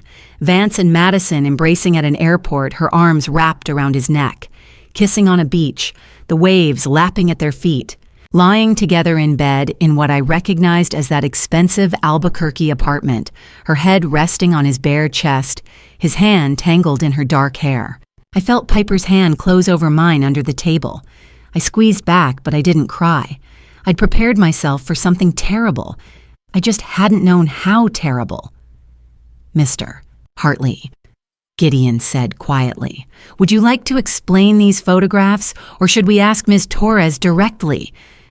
Vance's head snapped up, his eyes wide with panic. No, don't. But Gideon had already clicked a button on his laptop. A ringing sound filled the room, loud in the oppressive silence. Once, twice, 3 times. Then the screen shifted and a woman's face appeared. She was younger than me, early 30s maybe, with long, dark hair styled in perfect waves and makeup applied with professional precision. Her skin was flawless, her lips painted a deep red. She wore a silk robe, cream-colored and expensive-looking, and I could see the edge of that luxury apartment behind her, the same floor-to-ceiling windows, the same sleek, modern furniture. Vance baby. Her voice was warm, affectionate, intimate in a way that made my stomach turn. I wasn't expecting you to call. Who are all these people? Gideon spoke before Vance could, his tone professional and measured. Good afternoon, Ms. Torres. My name is Gideon Foster. I'm an attorney representing Mr. Preston Whitmore. I'm calling from the home of Mr. Vance Hartley and his wife, Alana. Madison's face went white. The color drained from her cheeks so fast I thought she might faint. Wife. What the hell? She turned her gaze on Vance, her eyes suddenly hard and cold. Vance, you told me you'd been divorced for 6 years. I looked directly at the screen, meeting her eyes through the camera. My voice was steady, calmer than I'd expected. I'm still his legal wife, Ms. Torres, and I'm still living in this house. Madison's expression shifted from shock to fury in the span of a heartbeat. She leaned closer to the camera, her voice rising. You lied to me. You said the divorce was finalized. You said she took everything and moved to California. You bastard. Madison, let me explain. Vance started, his voice desperate, pleading. Explain what? She cut him off, her voice sharp as a blade. That you've been married this whole time. That you lied about everything, about who you were, about your life, about your plans. I was going to tell you. When? Madison's voice cracked. After another 5 years, after another $100,000. Gideon's voice cut through the argument, calm and steady. Ms. Torres, I need to inform you that Mr. Rai, Hartley no longer has access to the financial resources he's been using to support you. His financial support has been completely cut off as of this morning. There was a long pause. Madison stared at Vance through the screen, her perfectly made-up face suddenly cold and calculating. I watched her expression change from fury to understanding to something that looked almost like disgust. Then she said very quietly, Then we have nothing more to talk about. Lose my number, Vance. Don't ever contact me again. The screen went black. The silence in the room was deafening. I could hear my own heartbeat, the tick of the grandfather clock in the hallway, the distant hum of traffic outside. But inside this room, there was nothing but the weight of what had just happened. Vance sat frozen, staring at the blank screen where Madison's face had been moments ago. His mouth opened and closed, but no sound came out. His hands trembled on the table. That's it. Preston's voice was low and dangerous. That's all she had to say. 5 years, $250,000, and she just hangs up. Vance buried his face in his hands. His shoulders shook. For a moment, I thought he might be crying. But when he looked up, his eyes were dry. He just looked hollow, defeated, like a man who'd been stripped of everything that mattered to him. He'd lost everything in the span of an hour, his control over me, his mistress, his comfortable double life, the illusion that he could have it all without consequences. And my father wasn't done, not even close. Preston turned to Gideon, his voice cold as ice. Mister, Foster, show them what he did with my late wife's inheritance. Show them how he stole from the dead. I looked at my father, confused. My mother had passed away 10 years ago. What did she have to do with any of this? Gideon nodded and opened another file on his laptop. Mr. Whitmore, are you sure you want to show them? Preston said firmly. And as the next document appeared on the screen, I felt the ground shift beneath me all over again. My mother died 10 years ago. I thought I knew what she'd left me. But as Gideon placed 2 documents side by side on the screen, I realized I'd been living in a lie for an entire decade. On the left, Gideon said, his voice calm and precise, is the original will of Mrs. Eleanor Whitmore, drafted in 2012, 1 year before her death. On the right is the document that was filed with the probate court in 2013. I stared at the screen, trying to make sense of what I was seeing. They looked almost identical. Same letterhead. Same format, same date at the top, but the words were different. The original will, Gideon continued zooming in on the left document, states clearly, I leave all of my assets, including cash savings, property investments, and retirement accounts, to my daughter, Alana Whitmore. He moved to the right document. The version filed with the court, however, reads, I leave 50% of my assets to my daughter, Alana Whitmore, and 50% to her husband, if they remain married at the time of my death. The room tilted. I gripped the edge of the table, trying to steady myself. My mother would never... I started, but my voice broke. Preston's hand closed over mine. I know, sweetheart. I know. Gideon zoomed in further, focusing on the signature at the bottom of each document. Look closely at the signature, specifically the letter W in Whitmore. On the original, my mother's W was elegant, looping a flourish she'd always been proud of. On the filed version, the W was cramped, awkward, completely different.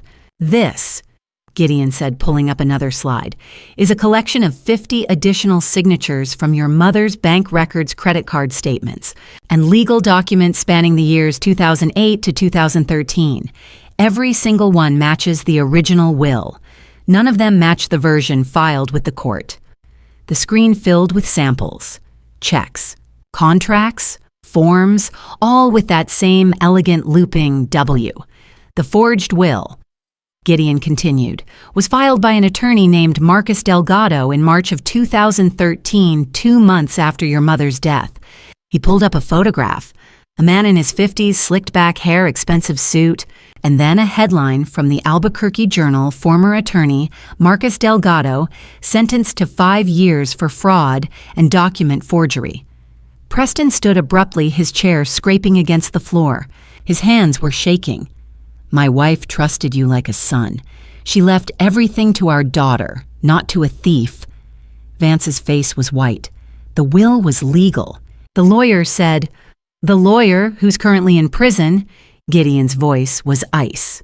That lawyer. Vance opened his mouth, then closed it. No response. Gideon pulled up another document. According to our investigation, Mr. Hartley received approximately $400,000 from Mrs. Whitmore's estate. That money was used as follows. A breakdown appeared on the screen: $250,000 transferred to Madison Torres apartment, car, jewelry, travel, miscellaneous. $100,000 invested in failed business ventures, a restaurant that closed within 6 months, a real estate development that never broke ground. $50,000, personal expenditures, luxury watches, electronics, golf club memberships. I stared at the numbers, feeling numb. My mother's life savings, the money she'd worked so hard to leave me, gone. Spent on a mistress and failed schemes and things Vance didn't need. That money was meant for my daughter, Preston said, his voice shaking with barely controlled rage. For her security, her future, and you stole it. I didn't steal anything. Vance's voice rose, desperate. The will was legitimate. I had every right. You forged a legal document. Gideon's tone didn't change. It remained calm, professional, devastating. And I need to inform you, Mr. Hartley, that we've already submitted this evidence to the district attorney's office. Vance went completely still. Forgery of a will is a 4th-degree felony in New Mexico, Gideon continued. The penalty is up to 18 months in prison plus substantial fines. You can't, Vance started. Additionally, Gideon said, cutting him off, Mrs. Hartley will be filing a civil lawsuit to recover the $400,000 plus 10 years of statutory interest and punitive damages for fraud and emotional distress. He pulled up a calculator on the screen and typed in numbers. Rough estimate, you owe approximately $600,000. Vance's face went from white to gray. I don't have that kind of money. Then you'll be paying it back for the rest of your life. Gideon's voice was matter of fact. Wage garnishment, asset seizure, bank account freezes. The court has a number of tools at its disposal. I looked at Vance, really looked at him, and saw a man coming apart at the seams. Sweat beaded on his forehead. His hands trembled. He looked like he might be sick. "You used my mother's death," I said quietly. My voice was steady, but inside I was screaming. "You forged her will, you stole her money, and you spent it on your mistress." Vance didn't answer. He just sat there staring at the table. Preston turned to me, his expression softening. "Your mother loved you more than anything. She wanted you to be taken care of. She would be furious if she knew what he did." I nodded, unable to speak. Tears burned behind my eyes, but I wouldn't let them fall. Not here. Not in front of Vance. Gideon closed his laptop. "Mr. Hartley, you should be aware that the DA takes will forgery extremely seriously. This isn't a matter that can be settled quietly. You will likely face criminal charges." Vance's head dropped into his hands. His shoulders shook. For a moment, I thought that was it, that we'd reached the end, that there was nothing left to reveal. But then my father spoke, his voice low and trembling, with an anger I'd never heard before. "There's one more thing," Preston said. His hands were shaking as he looked at me, then back at Vance. "Show them the woman he destroyed before he destroyed my daughter. Show them this isn't the first time he's done this." I turned to my father, confused. "What do you mean?" Gideon hesitated, glancing at Preston. "Mr. Whitmore, are you certain? Show them," Preston said firmly. And as Gideon opened another file, I felt the ground shift beneath me once again. The face that appeared on the screen was a woman about my age with kind eyes and graying hair. I recognized her immediately, and the blood in my veins turned to ice. Rebecca, the woman I'd helped escape from an abusive marriage 30 years ago, and I'd never known whose marriage it was. "I'd like to introduce someone who knows Mr. Hartley very well," Gideon said.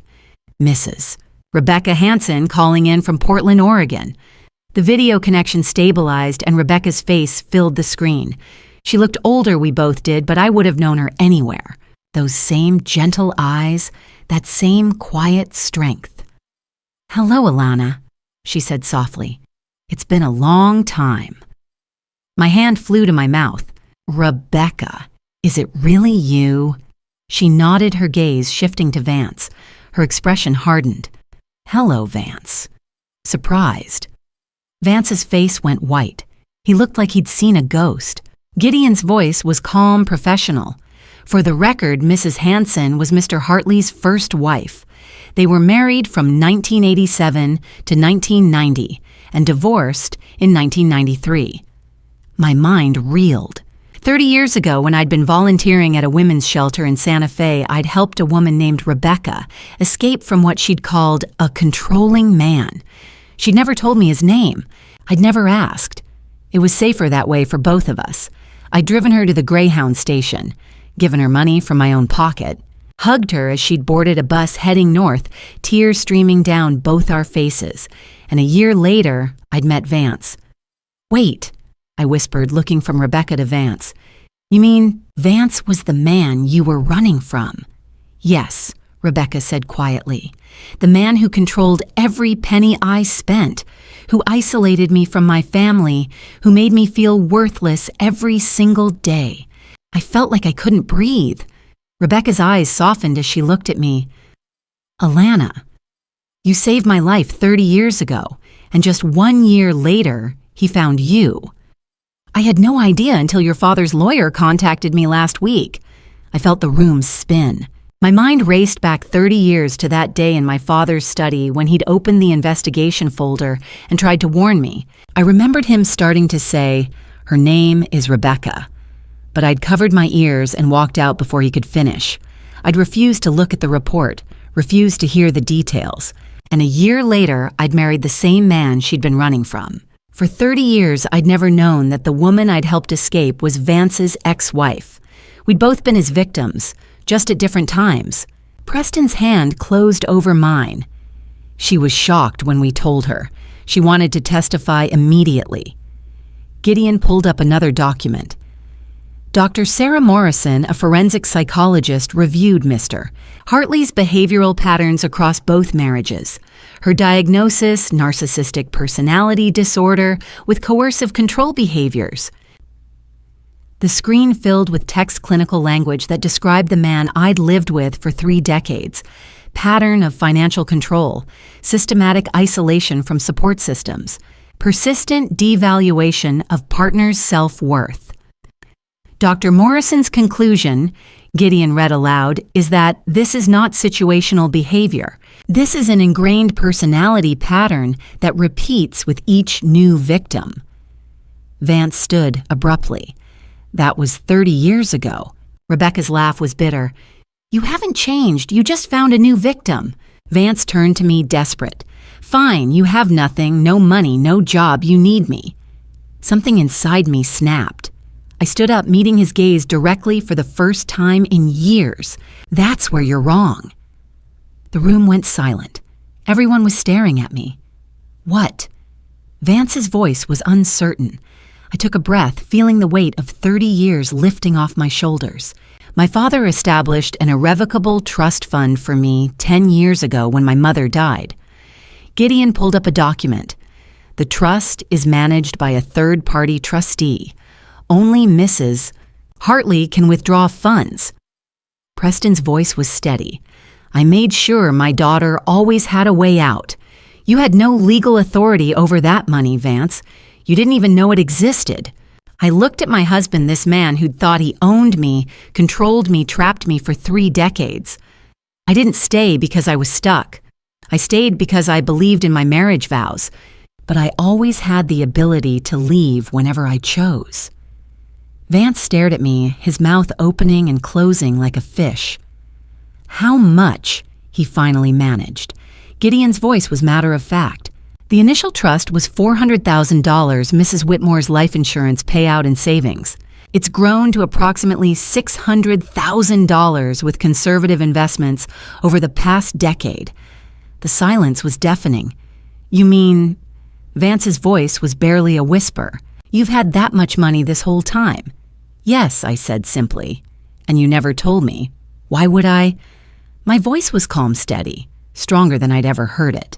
So you could control that too, so you could spend it on your mistress, so you could gamble it away on failed businesses.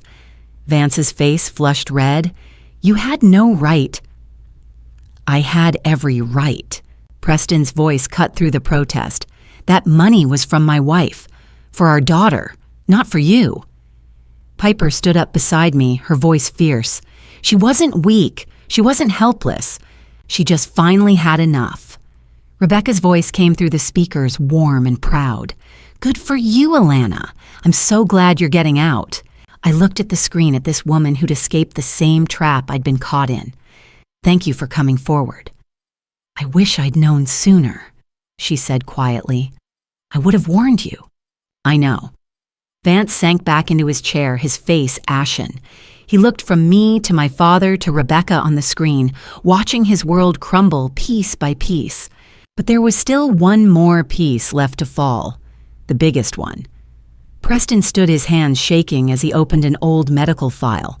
The papers were yellowed with age, the edges worn.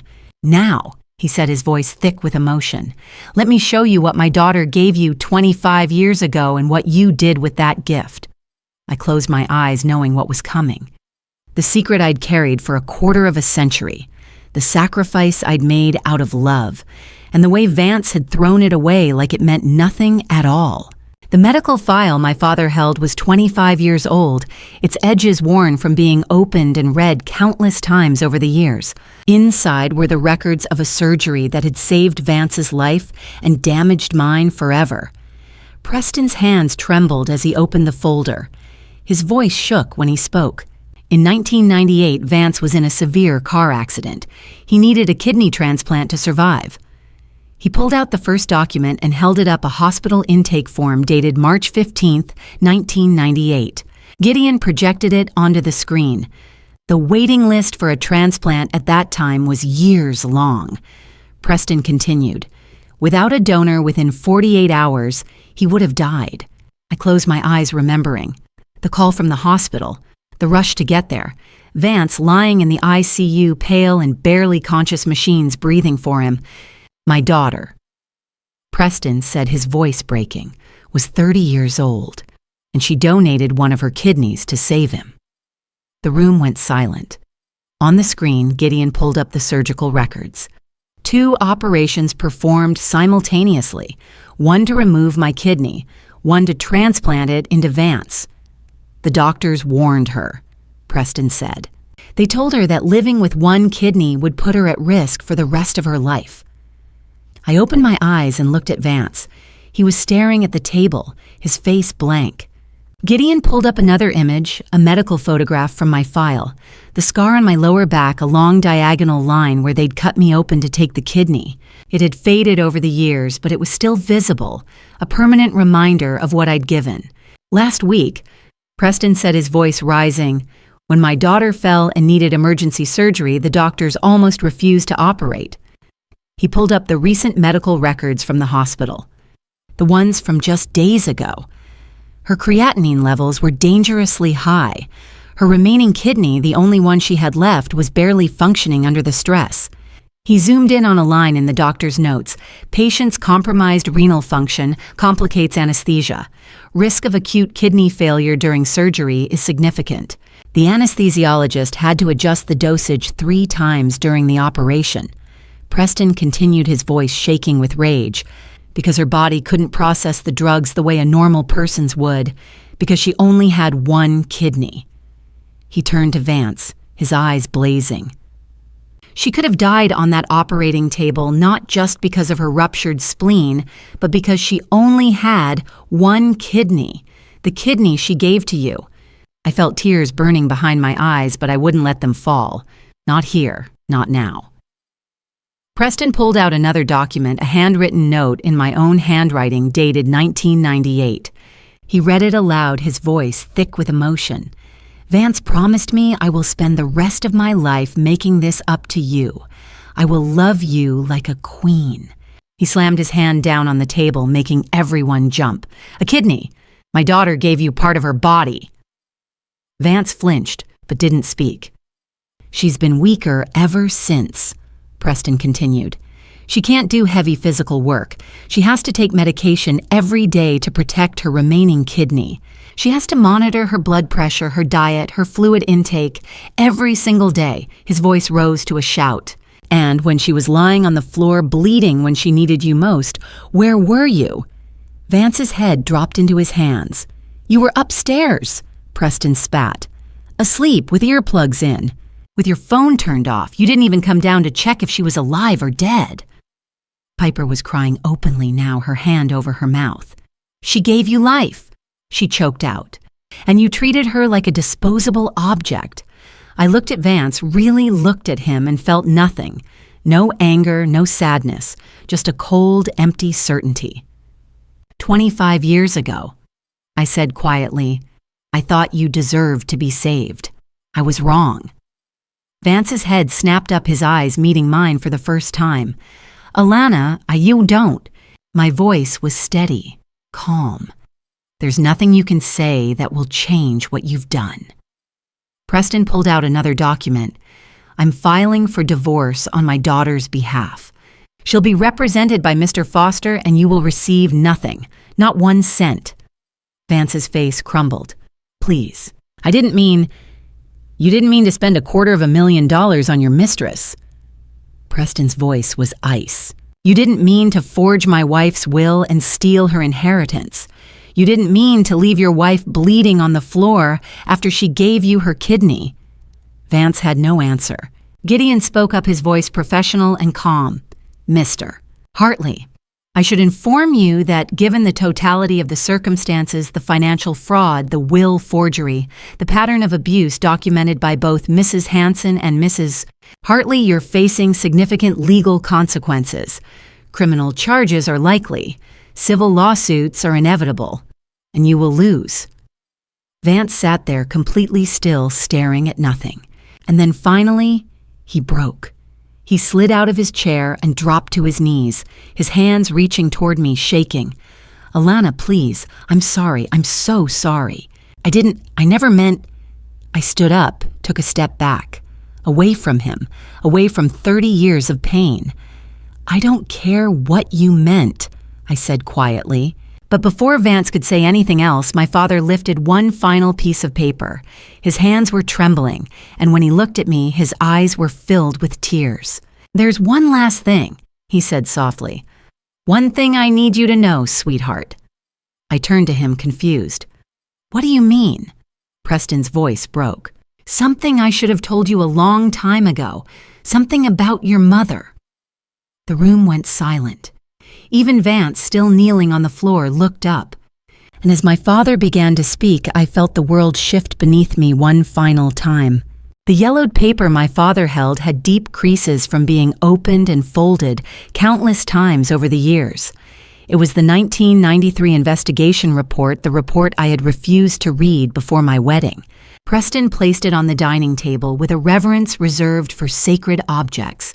The edges were soft, almost cloth-like from 3 decades of handling. I could see his handwriting in the margins notes scrawled in a younger hand, questions circled in fading blue ink. "I hired a private investigator the week you told me you were engaged," my father said quietly. "I begged you not to marry him. I told you he had a history of abusing a previous partner, that he'd left her with nothing but debts in her name. You told me I was lying to control your life." The memory hit me like a physical blow. I had been 25, furious at what I'd seen as my father's interference. I'd stood in his study and screamed that he was making up stories, that Vance had told me he'd never been married before. "You refused to even look at the report." Preston continued, his voice thick with old pain. "You said if I couldn't accept your happiness, you didn't want me in your life. So I stepped back. But I kept this house in my name, hoping that one day you'd need a way out." Gideon leaned forward, his attorney's composure softening. "The report documents your husband's first marriage to Rebecca Hansen from 1987 to 1990. During those 3 years, she filed 2 police reports for verbal abuse and obtained a restraining order in 1989. When she finally left, he'd destroyed her credit and taken everything. I stared at the table, my hands shaking. He told me he'd never been married. He said my father was inventing lies because..." My voice broke. "I called you a liar." "The investigator interviewed Ms. Hansen," Gideon added gently. "She described the same patterns you experienced: isolation, constant criticism, financial control. Your father chose not to reveal her name in 1993 to protect her privacy, but the evidence was all there." Piper squeezed my hand. Rebecca's face on the video screen was wet with tears. "I brought you this report the week before your wedding," my father said, his voice cracking. "You threw it in my face. You said Vance was nothing like the man I'd described, that I was jealous of your happiness. You told me if I mentioned it again, you'd never speak to me." The shame rose in my throat like bile. "Dad, I'm so sorry. I should have listened. I spent 30 years watching you disappear." He said, tears streaming down his weathered face. "Every phone call, your voice got quieter. Every visit, you looked more tired. I saw you serving him like a maid at your own table. And I couldn't do anything because you'd made me promise to stay out of your marriage." "I was wrong," I whispered. "You were trying to protect me, and No." Gideon cleared his throat gently. "I should clarify something important about the house. Under New Mexico community property law, mister, Hartley might have claimed marital interest, except for one critical fact: the deed remained exclusively in Mr. Whitmore's name, and all mortgage payments, property taxes, insurance, and major repairs were paid from Mr. Whitmore's accounts. Mr. Hartley never contributed financially to this property. Therefore, he has no legal claim whatsoever." Preston nodded. "I made sure of that 30 years ago." I collapsed into my father's arms and sobbed. 30 years of missed birthdays, of holidays, spent apart of phone calls kept brief because Vance was always listening. 30 years of my father loving me from a distance because I'd been too proud and too deceived to let him closer. "I kept the house in my name," Preston said softly. "I told you it was a wedding gift, but I never transferred the deed. I wanted you to always have a home to come back to." Gideon cleared his throat gently. "Which brings us to the legal resolution." He produced a document bearing an official seal. This is an emergency protection order, signed this afternoon by Judge Patricia Lawson. The court has found sufficient evidence of financial abuse, emotional abuse, and marital waste. Vance's head snapped up. You can't. This morning I filed an emergency petition with the court. Gideon continued, his tone precise. The petition was supported by comprehensive evidence, the 15 threatening text messages sent while you were hospitalized, medical records documenting your injuries and surgery, witness testimony from Ms. Morrison and Dr. Sarah Morrison's expert psychological evaluation, diagnosing narcissistic personality disorder with coercive control patterns. Judge Lawson reviewed the evidence and determined there was immediate risk of harm. She signed the order within 4 hours. He slid the document across the table. New Mexico is a no-fault divorce state, but marital waste affects property division. More importantly, the pattern of abuse justifies this emergency order. Effective immediately, you must vacate this residence. You are prohibited from contacting Alana Hartley by any means for 6 months. Violation is a criminal offense punishable by up to 18 months in jail. There was a firm knock at the door. Piper returned with 2 sheriff's deputies in crisp uniforms. Mr. Hartley. The taller deputy said, I'm Deputy Martinez, and this is Deputy Brooks. We're here to ensure compliance with the emergency protection order. You have 15 minutes to gather essential personal items, clothing, medications, toiletries. You may not take anything jointly owned or belonging to Ms. Hartley or her family. Vance stood slowly. For a moment, I thought he might fight. But something in his face had broken. He looked at me, really looked at me, and I saw something that might have been remorse. I'm sorry, he said quietly. I said nothing. I had spent 3 decades accepting apologies that meant nothing, always followed by the same patterns of control and cruelty. I would not give him the gift of my forgiveness today. Vance walked upstairs, flanked by the deputies. 15 minutes later, he descended with a single black suitcase and a garment bag. At the door, he paused. I did love you once, but you loved yourself more, I replied, and that was never enough. The door closed behind him. The sound of his footsteps faded down the driveway. An engine started, headlights swept across the windows, and then silence. The house, my father's house, my house fell utterly silent. Preston pulled me close again. You're home now, he whispered. You're finally home. I drew in a breath, deep and full and unrestricted. For the first time in 3 decades, I could breathe. The morning after Vance left, I woke in my own bed for the first time in 3 decades, without the weight of dread pressing down on my chest. For a long moment, I lay completely still, listening. No footsteps in the hallway, no irritated voice calling my name, no commands to hurry up to get his coffee ready. The house was silent except for birds outside the window. I glanced at the clock, 8:30 a.m. I couldn't remember the last time I'd slept past 6. For 30 years, my internal alarm had jolted me awake at 5:30 every single day. Even when Vance traveled for business, I'd wake at the same time, my body trained to obey an invisible command. But this morning, I had slept deeply, without nightmares. I sat up slowly, half expecting the bedroom door to slam open. But it stayed closed. The house stayed quiet. I was alone, truly alone, for the first time in longer than I could measure. I walked downstairs, bare feet, silent on the hardwood floors. As I reached the landing, I caught the smell of coffee brewing and something sweet, pancakes maybe. In the kitchen, my father stood at the stove, spatula in hand, flipping golden pancakes onto a plate. He'd rolled up the sleeves of his flannel shirt and his white hair caught the morning sunlight. He looked up when I entered and smiled. "Good morning, sweetheart," he said. "Sit down. You don't have to do anything today." The words hit me harder than I expected.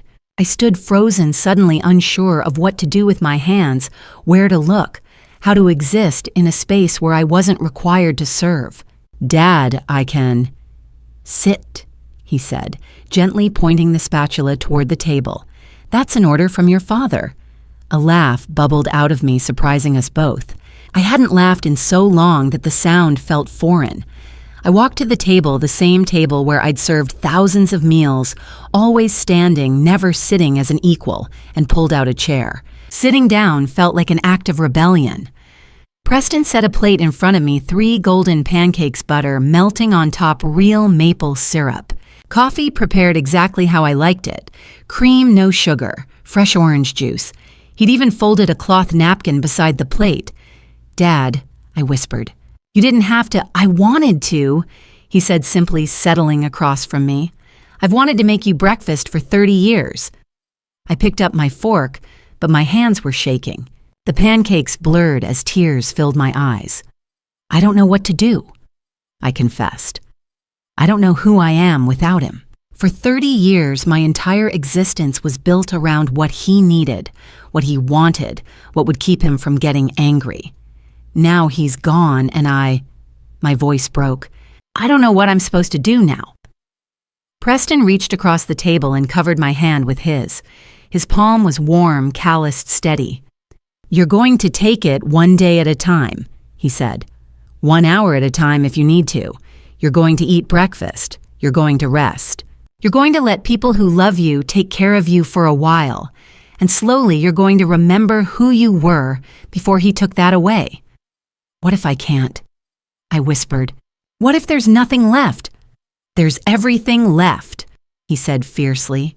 "You survived 30 years of hell, Alana. You donated a kidney to save his life. You endured abuse that would have broken most people. You're one of the strongest people I've ever known. You just haven't had permission to see it yet." Before I could respond, the doorbell rang. Preston squeezed my hand once more, then stood to answer it. A moment later, Piper appeared in the kitchen doorway, arms full of bright sunflowers and cheerful daisies, plus a large paper bag that smelled like fresh pastries. "Good morning, sunshine," she said.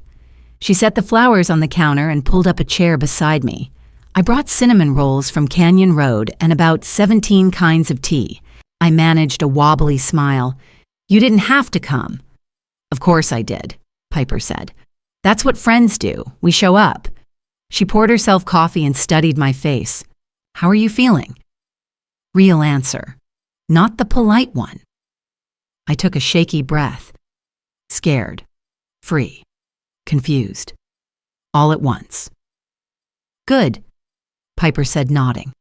"That's exactly right." She leaned closer.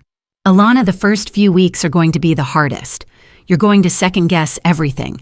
You're going to feel guilty, even though you have nothing to feel guilty about. Some days you're going to feel so lost that you'll think about going back just to make the confusion stop."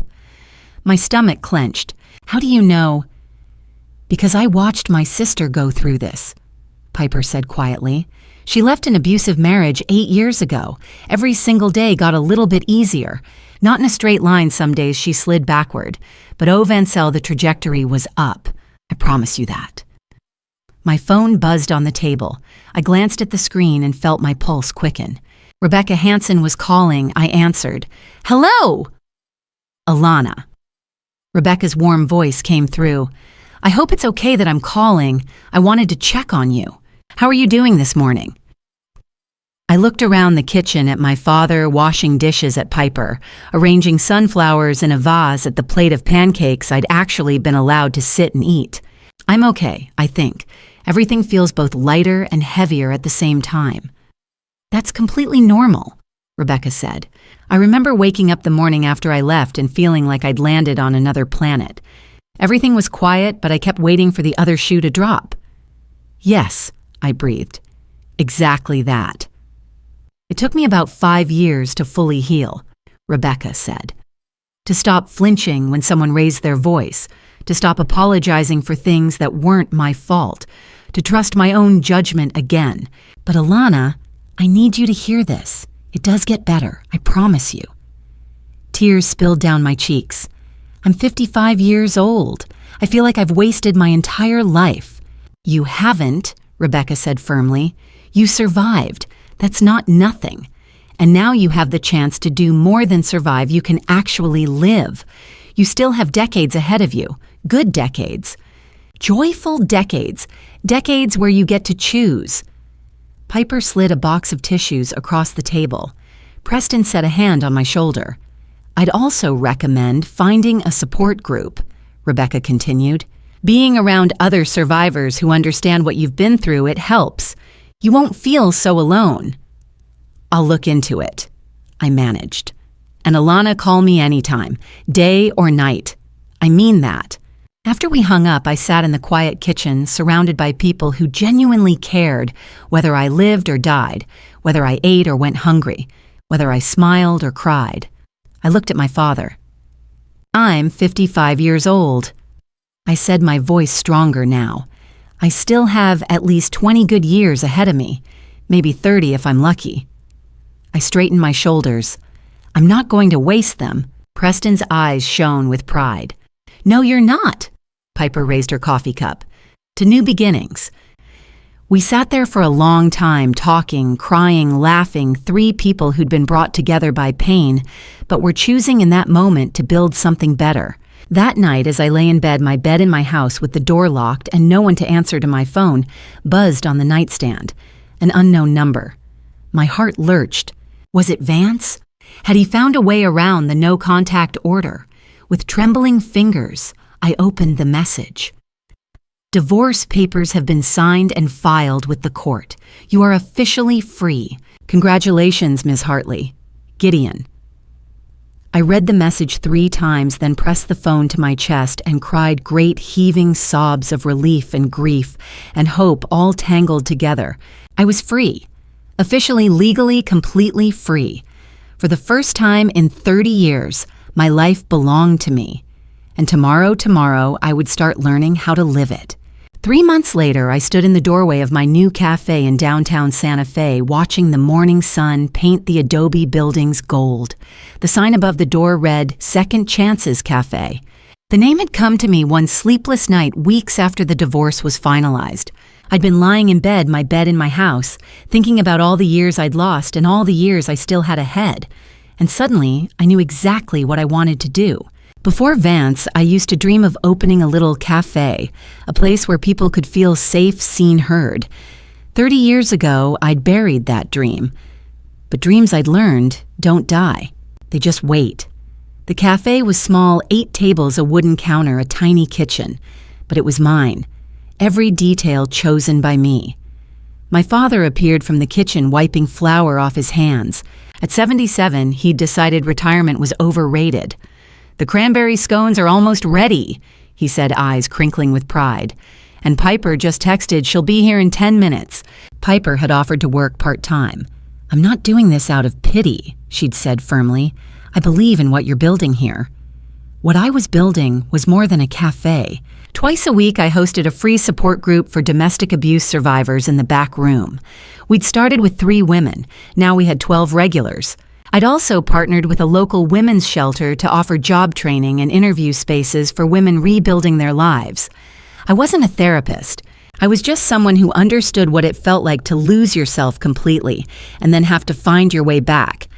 The divorce had been finalized 3 months ago. 6 weeks later, the civil court issued a judgment ordering Vance to repay the full $600,000, $400,000 from the forged will, plus $200,000 in marital waste statutory interest and punitive damages for fraud and emotional distress. His bank accounts were frozen. His wages were garnished at the maximum rate allowed by law. His credit was destroyed. The district attorney had also filed criminal charges for forgery and fraud. His trial was scheduled for March. If convicted, he faced up to 18 months in prison. Madison had left him the day she learned the truth.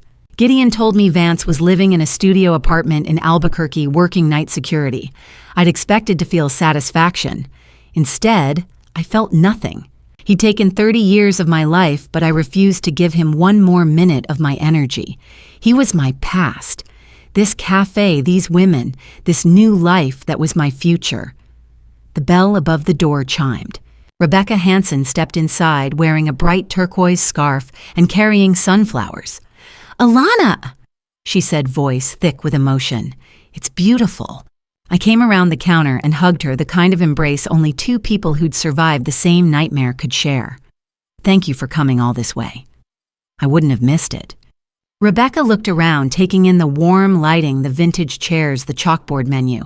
"You built something beautiful out of all that pain." "We both did," I said. "You gave me hope that it was possible." We sat at the corner table, the one I designated the quiet table, and talked about therapy and triggers, about nightmares that still came occasionally, and good days that were starting to outnumber the bad ones. "I heard you're speaking at the shelter next week," Rebecca said. I nodded. "It terrifies me. What if my story doesn't help anyone?" "Your story will help," Rebecca said firmly. "You left at 55, Alana. You're proof that it's never too late." By mid-morning, the cafe was full. Preston manned the espresso machine Piper took orders, and I moved between tables, feeling more alive than I had in decades. Around 11, a young woman entered. She looked about 30 with dark circles under her eyes and nervous energy I recognized instantly. She ordered a latte and sat at the quiet table, hands wrapped around the cup like a lifeline. I gave her space for 20 minutes. Then I walked over with a cranberry scone on a small plate. "On the house," I said gently. She looked up, tears in her eyes. "You're Alana, aren't you, Alana Hartley?" I nodded, pulling out the chair across from her. "I was at the support group last week," she said, voice barely above a whisper. "I heard your story, about the 30 years, about finally leaving." Her voice broke, about starting over. I reached across the table and took her hand. "I left my husband 3 days ago," she said. "I'm staying at the shelter. I have $62 and nowhere to go. I'm terrified. But I heard you say that fear is just the beginning, not the end. So I came here because I needed to see that it's real, that starting over is actually possible." My eyes filled with tears. "What's your name, Lily?" "Lily, you are so brave," I said. "And I promise you, you are going to be okay. It won't be easy. Some days you'll want to give up, but you will be okay." She squeezed my hand. "Thank you for not giving up. Thank you for being proof." After Lily left with a box of scones, my phone number, and a promise to come to the next support group, I stood at the window watching the Santa Fe afternoon unfold. Tourists wandered past, artists set up easels, a street musician played guitar. My father came to stand beside me. "You did good today." "I'm 55 years old, Dad," I said. "Some people say it's too late to start over." Preston put his arm around my shoulders. "And what do you say?" I smiled, watching Lily disappear into the crowd carrying her box of second chances. "I say I've never felt more alive." That night after the cafe closed, I sat alone at the quiet table with chamomile tea and my journal. I wrote 55 years old. Some people say it's too late to begin again, but I have never felt more alive, more myself, more full of purpose. I lost 30 years, but I have 30 more ahead, maybe more. And I'm going to spend every single one helping other women find their way home to themselves. This isn't the end of my story. It's the beginning. I closed the journal, finished my tea, and locked the door. Tomorrow I would open the cafe again. Tomorrow I would welcome more survivors, more dreamers, more women who thought it was too late. Tomorrow I would show them it never is. Looking back at my family drama story, I realized God had a plan even when I couldn't see it. He placed my father, Piper, and Rebecca in my path exactly when I needed them most. Sometimes the hardest lessons teach us the most profound truths. If you're watching this family revenge stories unfold and thinking about your own situation, please don't be like me. Don't wait 30 years to ask for help. Don't ignore the red flags before marriage. Don't let pride keep you from accepting your father's warnings or your friend's concern. I wasted 3 decades of my life believing I could change someone who never intended to change. Here's what I learned from this family drama story. You cannot love someone into being a good person. You cannot sacrifice enough to earn respect from someone who sees you as property. And most importantly, it's never too late to choose yourself. My personal opinion, every family revenge stories has 2 paths. You can let bitterness consume you, or you can transform your pain into purpose. I chose the latter. At 55, I'm finally living instead of merely surviving. If my story resonates with you, please leave a comment below sharing your thoughts.